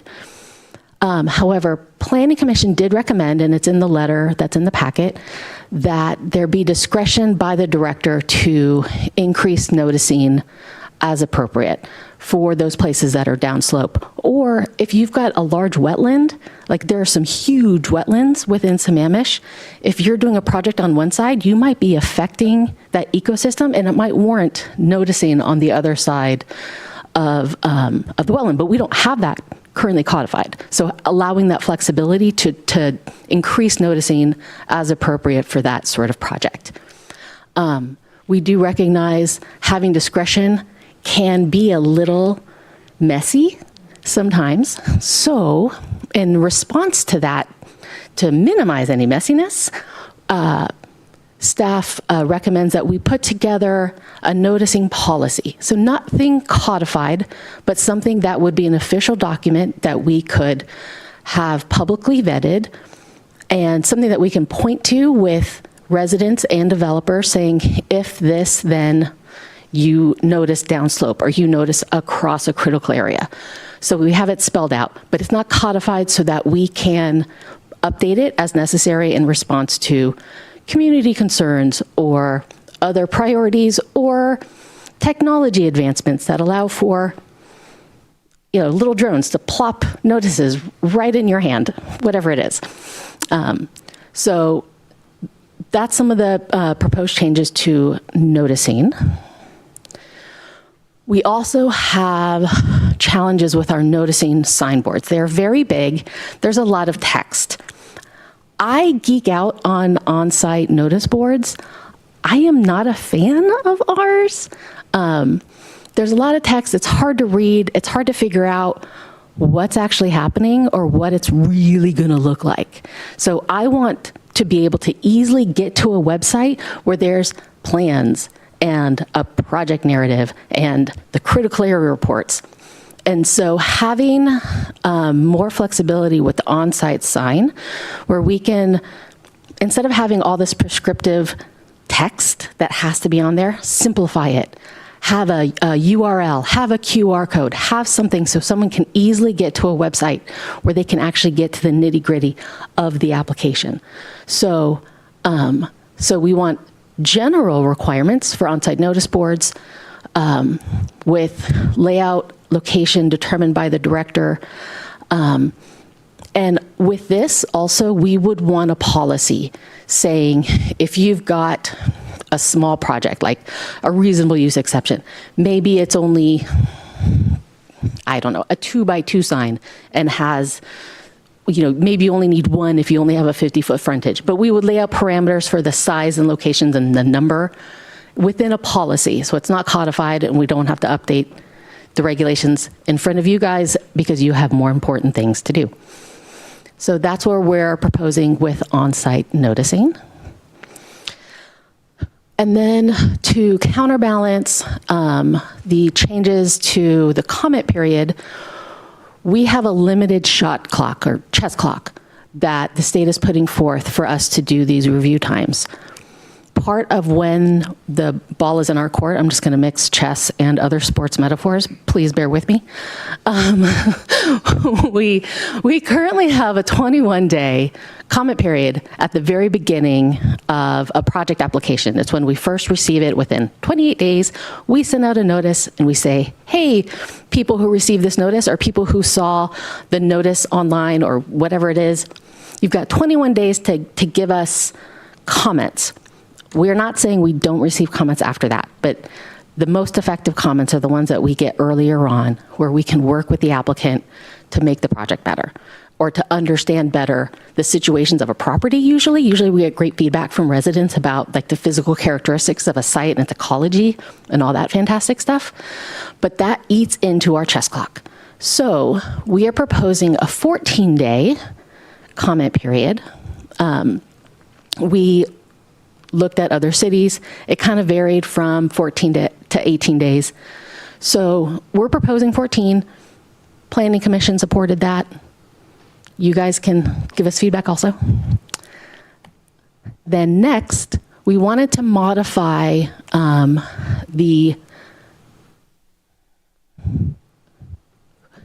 bear with me, my brain. There's a word. Criteria, thank you. The criteria for the submittal of an appeal. Right now, we don't have anything. So anyone, once a decision notice has been sent out, anyone can appeal it on any grounds. And even if it's, we've had appeals that have been submitted that then get forwarded to the hearing examiner. We then have a pre-hearing conference and he throws it out because it wasn't based on the actual decision or something weird. And because the person never reached out to us while the application was under review, we had no idea that there was an issue that needed to be worked through or something that needed to be just clarified. So what we want to have is criteria for an appeal where it's someone who's at least engaged with staff prior to the decision being made. So any sort of comment being provided, it doesn't even have to be during the comment period. It's any time from acceptance of that application to the date of the decision. That's when, as long as you provided us a comment on the project, you're eligible to appeal, because that means we at least would have had an opportunity to work with that person to figure out what are the issues. We get a lot of comments that people just don't like projects. I'm sorry, but we don't review projects if people like it. We review projects if it meets our code. So we help people understand that. We help people understand the criteria. So this is better serving for both like the public to get them engaged, and for and a lot of our projects these days outside of town center are mostly homeowners or people who are looking to like subdivide their property into like 3 lots because they're going to keep their home and they're just want to sell off their lots to their kids or whatever. So these aren't big fancy developers. These are mostly like normal people. So we wanted to have this set up so that way it's easier to work through the issues. And Planning Commission, when we had our discussions with them about that, they were also in support of this moving forward. Okay, chess clock. So there are recommendations within the state regulations, depending on if something is reviewed. So the type 1s, reviewed by staff, approved by staff, under the direction of the director. Type 2s, these are ones where we do notices, and these are appealable to the hearing examiner. The type 3s, a recommendation is made by staff to the hearing examiner. And this is why the type 3s are 180 days. Oh, sorry, I take that back. 170 days. So these are the ones recommended in that middle column by the state. However, there's language within the regulation saying a city can adopt other numbers. We have this verified with the city attorneys, so we have full right to adopt our own ordinance with our own numbers. So the numbers that staff is recommending, this was based on me digging through our records to seeing what our overall averages were. Sorry, not averages. Let's go with medians. Type 1s, even though these are straightforward, there was kind of a mix of things that could be approved within a few weeks versus things that took a few months, because we have so many small sites with boundary line adjustments along the shoreline of Lake Sammamish, where they're trying to do a boundary line adjustment with the county, and there are critical areas or it's old homes that have been there for a long time, and they just get really complicated really fast, and they bumped up that overall timeline a lot. So we're not saying we need 90 days. We're just saying for the shot clock purposes, so that way we don't have to worry about doing additional processes to extend that timeline. We just wanted to start off with a 90. We won't take that long in general. We are still going to expeditiously review these things. We like getting the simple things out of the way, but we're recommending these numbers based on the type of activity we've seen. Sammamish is a complicated place to even do an addition to a house sometimes. So we're proposing these numbers over the state numbers. So, as stated, Planning Commission's recommendation was as staff had proposed the strike draft to the changes to the code with a modification of the additional noticing area per the director's discretion. We do want to have policies followed up in writing so people can see it. So this is where we're at before you tonight. And so then the next steps, we are hoping to have the public hearing open in 2 weeks on the 15th, get all the public testimony, and then hopefully we can wrap up all that public testimony and then consider adopting the ordinance on November 5th. Anything you want to add? There's not. I don't think there's time for more meetings in between. No, there are not. So in addition to everything Avril said, many of these changes would benefit our building permits as well. So presented within the agenda bill and within the exhibits in the agenda bill are code changes to our administrative sections of our code. While we're not including building permits as project permits or land use permits, there is a benefit to those permits because of many of the process improvements that we've identified and are making across the board with permitting. So that's a good news. That's a good news for the average Sammamish applicant. I would like to also say that, with regard to the timelines Avril identified, we have a more complex landscape physical natural landscape than most communities do. We have lots of wetlands and ravines and slopes, and consequently, we usually need a little more time to work with an applicant than some of our counterparts where it is more of a traditional grid, simpler development. So we do want to have adequate time to bring a project into compliance. The downside, if we were to go with the shorter timeline and not go with the median timeline, is we would end up denying more permits, because we simply would be left with a project that's not compliant. The clock would have ticked down, and we would be left with no choice except to deny the permit. So we feel like that is really something that's a valuable thing. What I think Avril was saying, which I completely agree with, is we really don't want to take longer. So we're working towards shortening it, and some of the other things we're doing within this code update are really trying to get at shortening the timeline. We had a really robust conversation with the Planning Commission about noticing and signs and mailing radiuses, and highly recommend, if you have the time, to watch it in the next few weeks in YouTube on 2 times speed. You can get through it a lot faster. But there was a lot of really good information, a lot of really good questions asked by the Planning Commission. Their overall objective was to make sure that community members were aware of development projects. And they really wanted to make sure people were aware of what's happening. So we did talk through that and the ways that we notify people and the things we are trying to, I guess the new methods that we're looking at applying, we feel will be really successful, and also will reduce our overhead and cost, which goes back to reducing the amount of permit fee that then is paid by an applicant. So thank you for hearing us on this, and we're happy to answer any questions you have.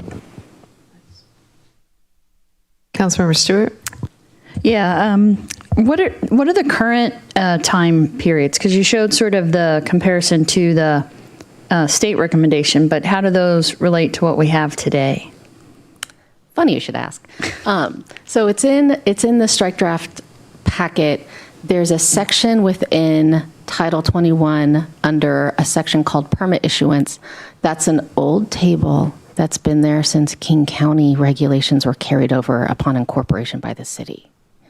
So there's reference to like a public health clearance or something. Well, so just generally, are these more or less? Like it doesn't have. So these are a little more. Okay. But it's sort of like apples and oranges. The things that are in there now, okay, in my professional opinion, don't make much sense. So no, that's fine. So generally, I would say more. Let's just go with that.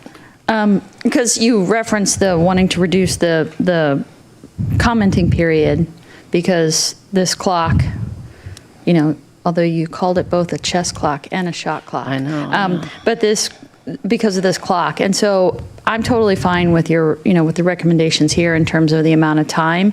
I guess I'm still a little bit concerned about the time for people to make comments. And I totally understand what you're saying about, risk and things like that. But because it's hard for people to find out, and, I just think that we should be careful about limiting that. I definitely would love to see I'm fine with changing the radius and modernizing how we notice people.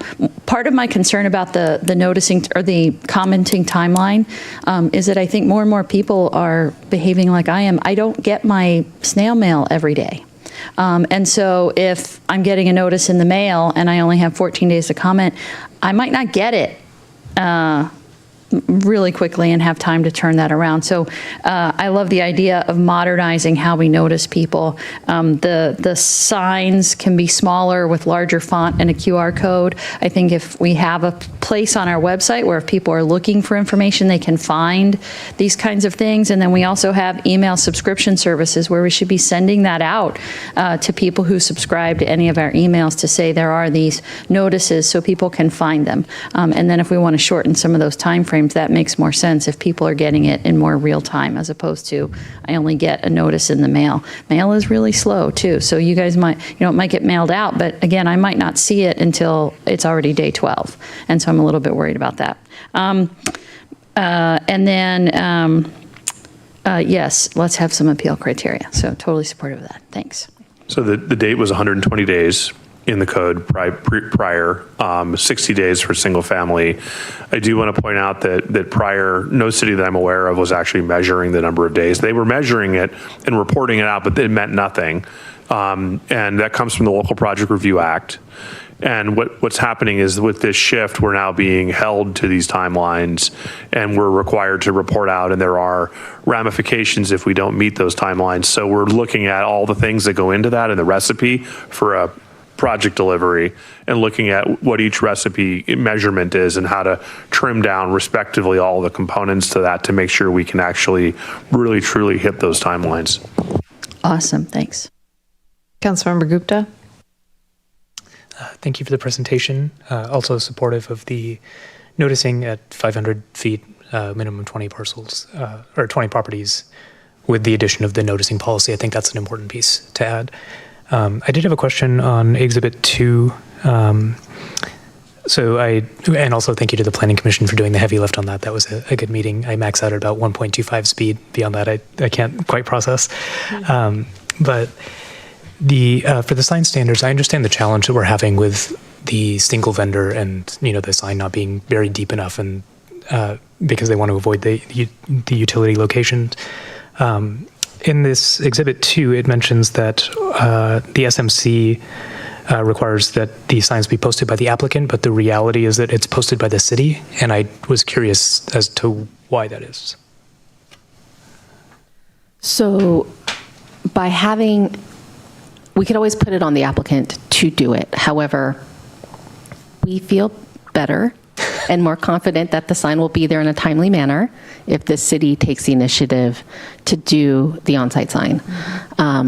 So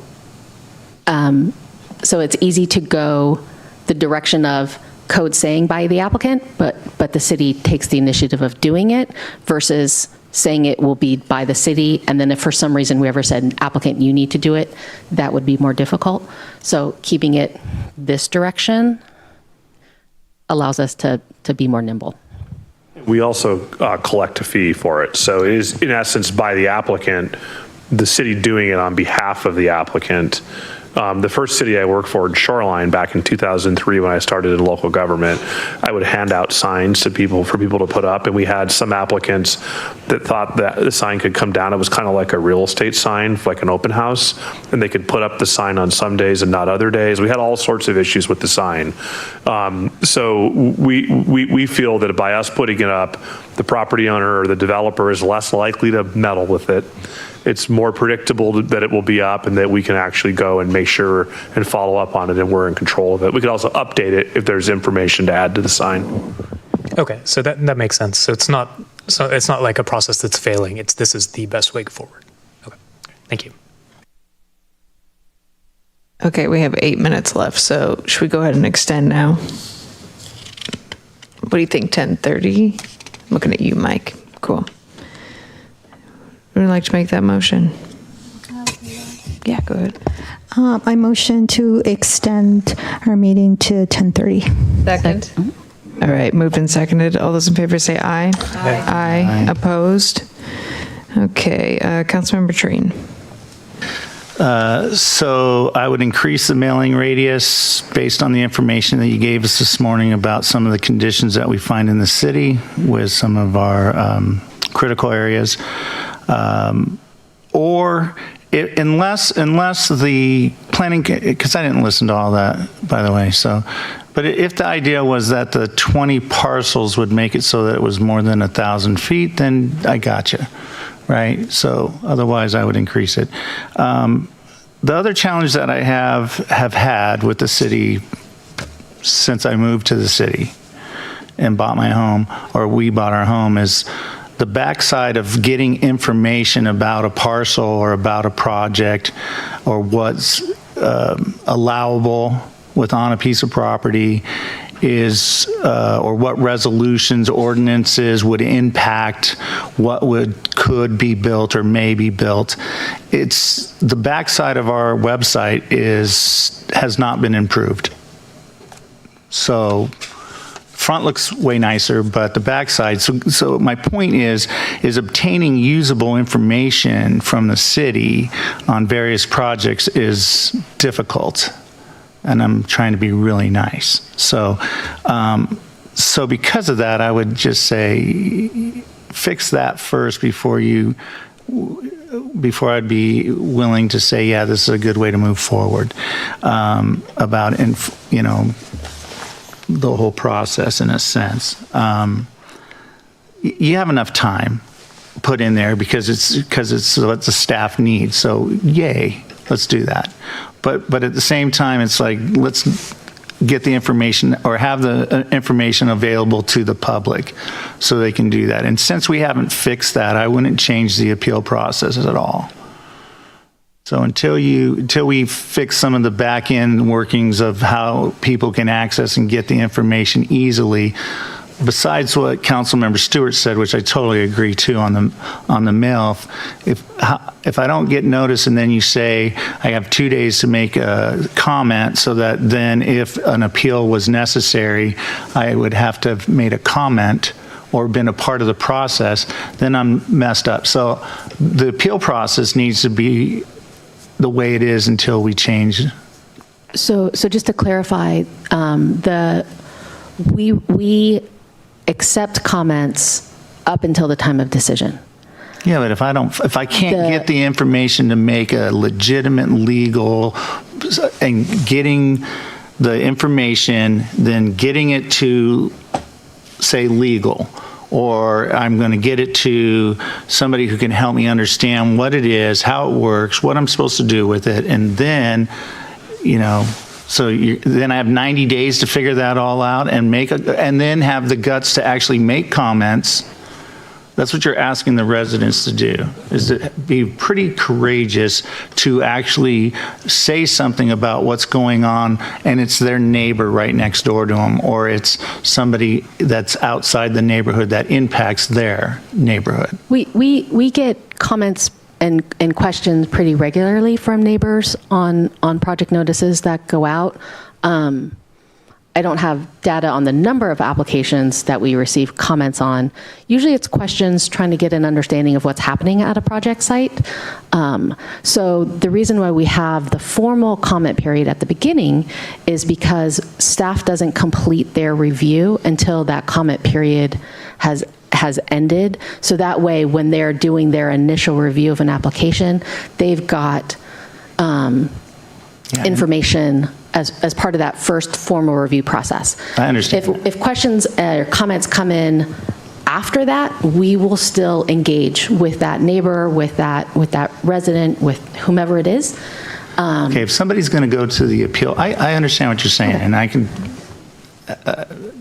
slow you down here because we want to go home at some point. But the idea is that if somebody is going to actually appeal a project, then they have that requires work. That requires the ability to get information, probably even come in and talk to staff before they can do that. So I guess would that count that if they just called in the day before and they said, David Pyle, I want to talk to you about this project, and before it gets approved, I need to be able to talk to you, and then I can then file an appeal? Is it within 24 hours? If we receive, up until the time of decision, if we receive any sort of written communication that we can add to the record, email, letter. Even if you emailed in and said, I saw Bigfoot on the site, you would be eligible for an appeal because you commented on the project. We're trying to set the bar at least to somebody having engaged on the project prior to issuing the decision. We find it difficult that a neighbor or someone who doesn't like the development, and this is common, yes, can disrupt somebody's work who's put in a lot of effort getting into compliance with city codes, and can then drag them to an illegal appeal, incur tens of thousands of dollars in cost when they have provided zero comment at all on the project to begin with. it's not really fair to the development community. And I understand what you're saying, although I do counter that every project notice that goes out has an FTP link. Every project notice that goes out has a jot form to facilitate and simplify comment. Somebody could access it, click on it, and type in the comment, and it goes right to the project planner. They don't have to find an email address. They don't have to send a letter. Not only that, but the FTP site has all of the records that came in with the application, and anybody can download all of the application materials, review them. If they want, they can call us and ask us for help and how to navigate them. And we'd love to talk to neighbors and help explain things to them. But I want to be very clear that all of the materials are on the website, 100%. So if you want to see anything that's happening with any of the projects in the city that qualify as a land use action, not a basic building permit, to be clear, that the things that require noticing and are eligible for appeal, all of those documents are 100% accessible to anybody by just simply clicking on the FTP and clicking on the file. Thank you. Councilmember O'Farrell. Thank you, Mayor. Just a few things. The QR codes on the land use action notice, which I read as I'm on my walks, and I have to say I study them and I kind of go, the current ones, and I kind of go, I really don't understand anything that's on that sign right now. It doesn't tell me anything about the project. So I think a QR code will be wonderful. So I think that's fantastic. Proposed changes to appeals, yes, I think those look great to me. Changes to review periods, those look good to me too. The only comment I have is on the notice, the 14 days. I wonder if we consider 14 to 18 days. That might give us a little bit more. It's less than the 21 and not quite the 2 weeks. And so that's kind of where I think maybe we could land on that, is somewhere between 14 to 18 days. Otherwise, everything else looks good to me. Thank you. And thank you to Planning Commission for all their work too. Councilmember Lamb. I just wanted to clarify when the formal comment period starts. Is that when the notice on site building notice goes up? Yes, the notice of application, when that is mailed out and posted online and posted at the project site, and it'll include the comment period in that text somewhere on it. So it's 14 days, and then you're still reviewing the application, and people can still provide comment, and that is for an additional 120 days. Is that correct? As long as the application is under review. Okay. And it's under review, is there a period? Was it 120 or? So the 120 days is the current amount of chess clock time. Sometimes we are able to get things reviewed faster. Other times it's got to be extended because there's complications with critical areas or whatever. So it varies, but that's generally around the time frame. Okay, all right. I just wanted that clarification, but I am comfortable with all the recommendations. Okay, thanks. All right, I think we had everyone. To make it simple, I'm good with the Planning Commission's recommendations. So thank you. Does anyone have anything else, or do you two have anything? Thank you for staying awake. Yeah. Thank you. Yeah. Awesome. I'm not We'll sure if see I you should take soon. the table with me when I leave. Yes, definitely. Wheel it out slowly. This was the last slide, but I hope that we answered everybody's questions. Awesome. Yeah, thank you. Thank you so much. Mike. City Council Goals Dashboard. This should be a quick one. Thank you, Mayor, and good evening once again, Council. Mike Sugg, Supervising Management Analyst in the City Manager's Office. I'm going to share my slide deck here if I can. Perfect. This agenda item provides time to review the draft dashboard for Council's goals, which was included as a section of the draft budget document that was presented earlier tonight. This topic, you may recall, was last discussed at your meeting on April 2nd. This was the meeting at which you reaffirmed your goals and definitions of success. We also discussed during that meeting how the dashboard would primarily use data from the community survey. And as part of that, Council directed staff to include 1 to 2 additional measures unrelated to the survey as part of the motion that you all approved that night. So that is what staff have attempted to do with the dashboard. That's included as Exhibit 1 to the agenda bill tonight. Next slide. This slide looks at how the dashboard is organized. For each of Council's goals, you will see 3 to 5 of the most relevant survey data shown first, followed by the 1 to 2 Council requested non-survey data. Staff have included 2026 goals for most of the items in the dashboard. 2026 was chosen because it's the end of the next biennium, and it's also the next time that the city will be doing its community survey. The goals are aligned with the national benchmarks from the community survey, which allows us to establish targets that are achievable when we're looking at other communities. So, how that's put into play is that essentially if the city's most recent survey result, the survey that we just did, is lower than or similar to our national benchmark, then the 2026 goal would be to improve the result over the biennium. If the city's most recent survey result is already higher than the national benchmark, the 2026 goal would be to maintain the result at the current level. In the interest of time, we will look at one of Council goal areas as an example. If there are questions about any of the other goals, I do have slides for each that I can pull up. For this area, which is the environment goal that you all have, we have included 3 of the most relevant survey questions. The first is the quality of the natural environment. This shows the percentage of residents who rated it good or excellent. The green upward arrow is signifying that our 2024 result was higher than that national benchmark. And so, as I mentioned on the previous slide, the 2026 goal would then be to maintain this above average result when the survey is run again in 2 years. Quality of preservation of natural areas, you can see our results significantly increased over the last 4 years and currently stands at a similar level to the national benchmark. That's that gray arrow pointing right. So the goal for 2026 would be to increase our result further. And the third survey result was the availability of paths and walking trails. We again ranked above the national benchmark here, so the goal would be to maintain this excellent result.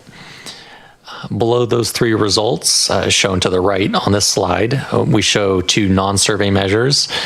They should look very familiar. It's the greenhouse gas emissions and vehicle miles traveled targets set by Council as part of the Climate Action Plan. We only have the baseline data point for these currently, but those graphs will be updated as the numbers are recalculated going forward. And at the very end of each goal area, you see a key, which shows what those colored arrows mean, as well as the sources for the data. As I mentioned, the draft dashboard is included within the budget presented earlier tonight. Therefore, no separate action is needed when Council approves the budget. It will also approve the dashboard. Following budget approval, staff will upload the dashboard to the city's website to make sure that the public has access to track the city's progress. I'm happy to try and answer any questions that you have tonight or hear any feedback that you want to provide. Again, no action is needed at this point, and I will go ahead and stop talking. Turn back over to you, Mayor. Great. Councilmember Gupta. Yeah, thank you for your work on this. I had a couple of quick comments on page 5 under safety, I think. There are 2 graphs. There's crimes against property and crimes against person. I think it would be helpful if we could label the y-axis on that. You can see the relation between Sammamish and King County, but it would be nice to have some context as to what those numbers actually mean. And for me, so I think this is great. I appreciate having this all laid out, especially broken down in relation to our council goals. I think what I would like to see as well is when we put this out to the community, here's the survey results, and here's how we're doing year over year. But then here's what we've done, in 25, in 26, so that folks have some context. When we get the 26 survey results, we can say, these are the things in our work plan for 25-26 that contributed to whether it's in maintaining, increasing, or potential decrease.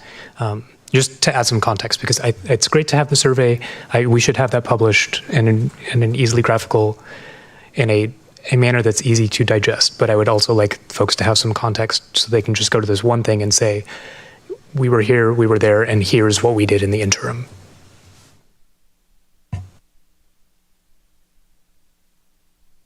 Councilmember Stewart?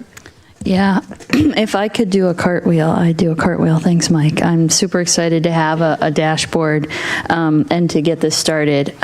For the greenhouse gas emissions and the vehicle miles traveled, is the intent that we would, so this has a graph of the goal, is the intent that we would have a graph of showing where we actually are as well? So the most recent data that we have, essentially where we are right now, is what's shown as the blue dot, the first data point. So the baseline data that we have, my understanding for GHD is that 2019 number, the 563,000. And for VMT, it's the 2016 result of 3,066. Okay, so we probably need a legend.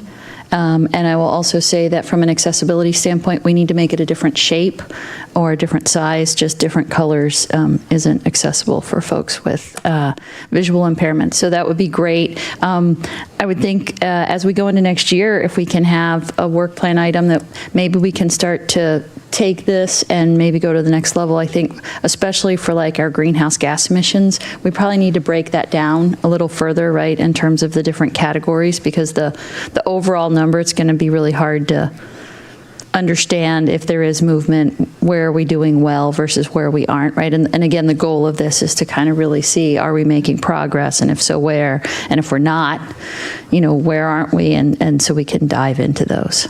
Yeah, I think that's a great point, Councilmember Stewart. You may recall on the work plan for 2024, we have a sustainability dashboard. Mm-hmm. So I know that's something that our sustainability coordinator is working on right now. It'll do a little bit more of a deeper dive into that specific area, be kind of a subcomponent of this, and may include some of that data that you mentioned. Second theoretical cartwheel done. And then last but not least, for the housing, I think it would be awesome if we could show like the number of housing units built by year going forward, again, to give us that context of, how are we doing towards our housing goals that we've been given for affordable housing. So maybe just something with, number of units by AMI range or something like that.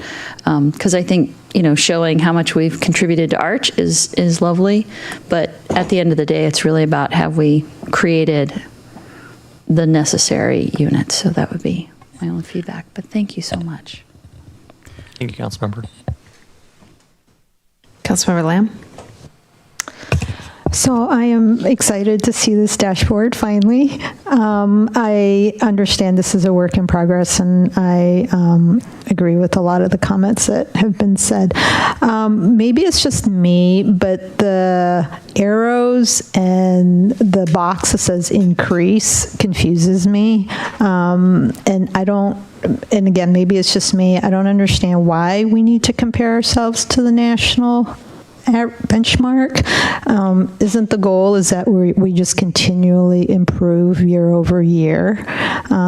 So just like based on what I'm seeing on the screen, rating your neighborhood as a good place to live. So 96% is good, right? I mean, it'd be next year, maybe it could be 97. Like, I don't know if I need the arrow to say that we should increase it. So, I mean, I understand all the information without the national benchmark or the arrows. I just think it's confusing. And again, maybe it's just me. I appreciate that comment, Councilmember Lamb. One of the reasons why we chose to set goals for 2026 was it is a requirement of the GFOA budget document. And since this is a component of that, we wanted to make sure that we were showing those goals that we're setting. And the national benchmark was used as that level that we were kind of pegging ourselves against, because it's something that's potentially achievable. When we look at what other communities are doing, we ask ourselves, what can we realistically achieve? And if we're already above that level, it probably doesn't make sense to try and go any higher. If we're in line with it or lower, we could probably do a little bit better. I do see that point on the rating your neighborhood as a place to live already being at 96%. It's probably pretty unlikely we'll go much higher than that. But I think that's great feedback. That's something we can look at to try and make the arrows and the boxes maybe a little bit more user-friendly. So I'm going to assume this dashboard's going to be on our website. And correct. So is that part of the GFAO requirement that it has those arrows, or is it just a document that's being submitted? It would be the document that's being submitted. Okay, so technically what we put on our website, there would be no requirements. It would just be as the city would want to show it. So maybe for that, we just don't, we remove the arrows, because I do think they're confusing. Sure. Yeah, that's something we can look at. Thank you, Councilmember. Okay, thanks. Would that be twice the work? Just a quick question. You have to do it twice? That's pretty simple. Yeah. Okay. Councilmember Stewart? Yeah, just if you do want to compare to national averages, I think the sort of more standard way to do a comparison would be to just graph the national average, just like you would graph a goal, as opposed to because I would agree, I had no idea what the arrows and the boxes meant until you explained it. So if that's something we really want to show, that would be a more, I think, typical way for people to see that. We did ask our survey company if they could give us those actual percentages for the national benchmarks. Unfortunately, that's proprietary. So when they give us those rankings of whether it's similar to, higher than, or lower than, they're kind of talking about ranges rather than specific percentages. So yeah, it's unfortunate, but we kind of have to work with what we have here. You should do a dashboard for a dashboard. Of all these instructions. Yeah. Councilmember Lamb.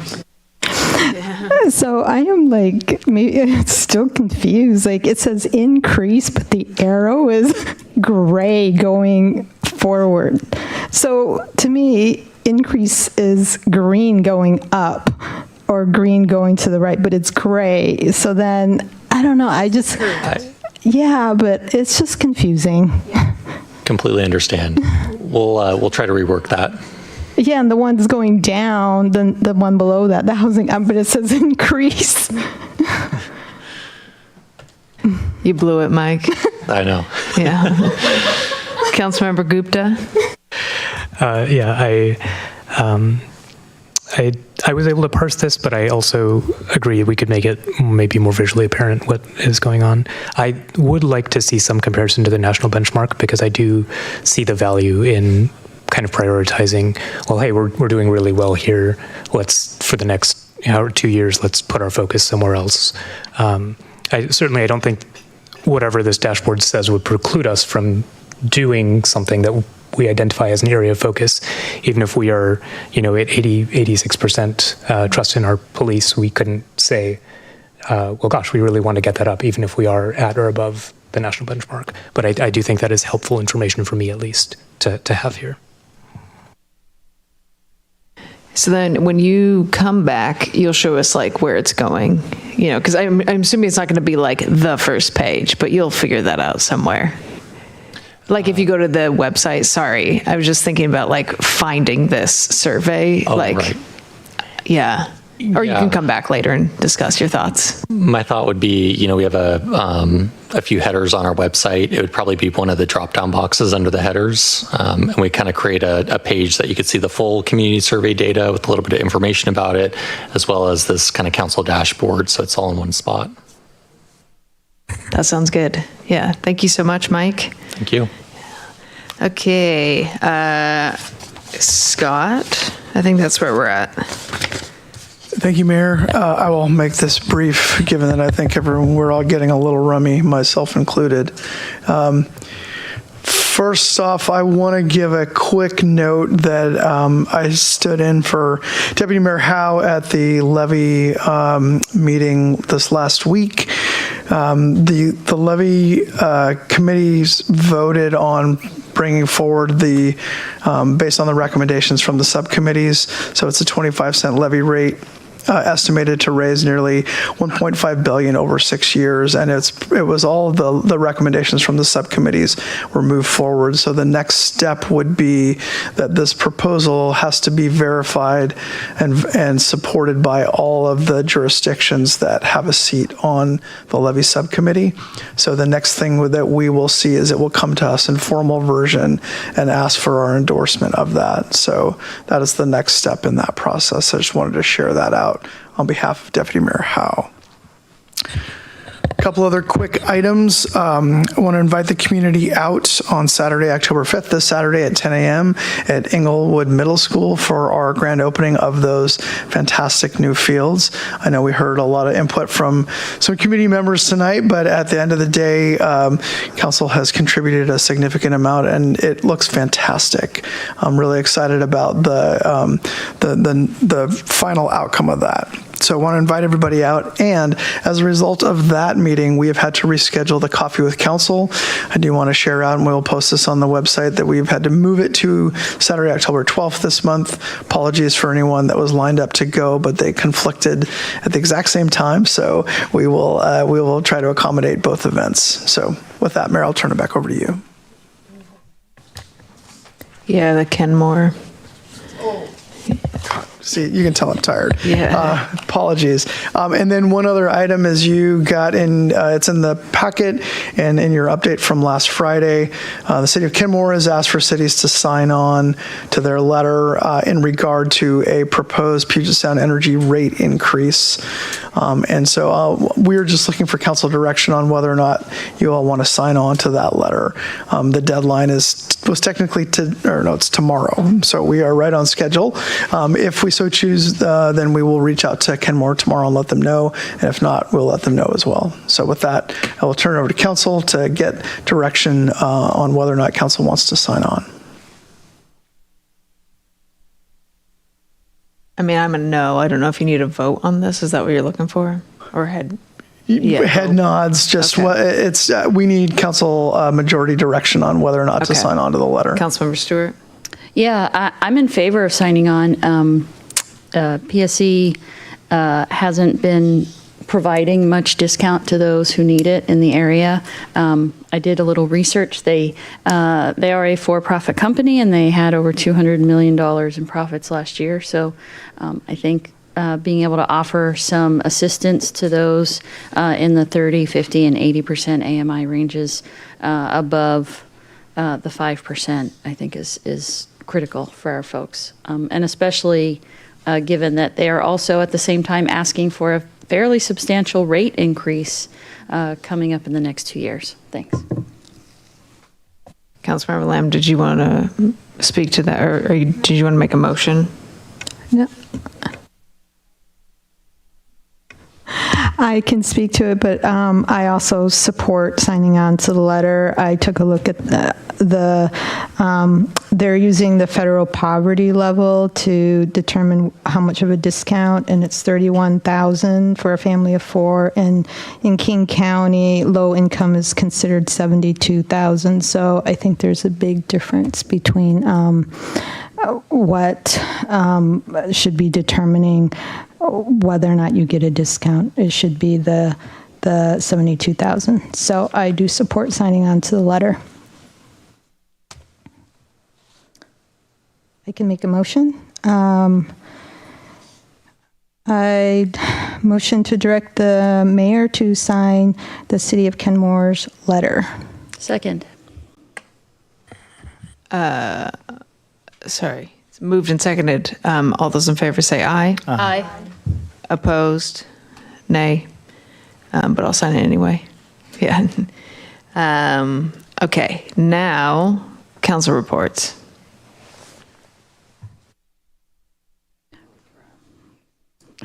Councilmember Stewart? Yeah, I already gave an update on the E4 budget. I just wanted to let folks know that October 10th is our next E4 board meeting, and we are going to try to move forward with a recommended budget that will come back to the city. So if anybody wants any more detail or has any questions, please let me know before the 10th.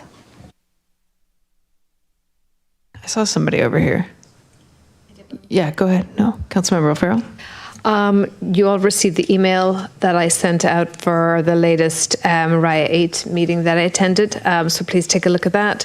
And then just to let you know, tomorrow morning I'm attending the King County Public Safety Summit at the Microsoft campus, and its emphasis is on organized retail crime, and I just thought it would be an interesting subject for our city to get some information on. And I do know anecdotally that definitely our grocery businesses here are subject to this, so I just thought it would be interesting to get some insight and kind of find out what's going on in our general area. So I'll let you know. All right, anybody else? Okay, I will entertain a motion to adjourn. Move to adjourn. Second. All right, all those in favor say aye. Aye. Aye. Opposed? All right, good night, everybody.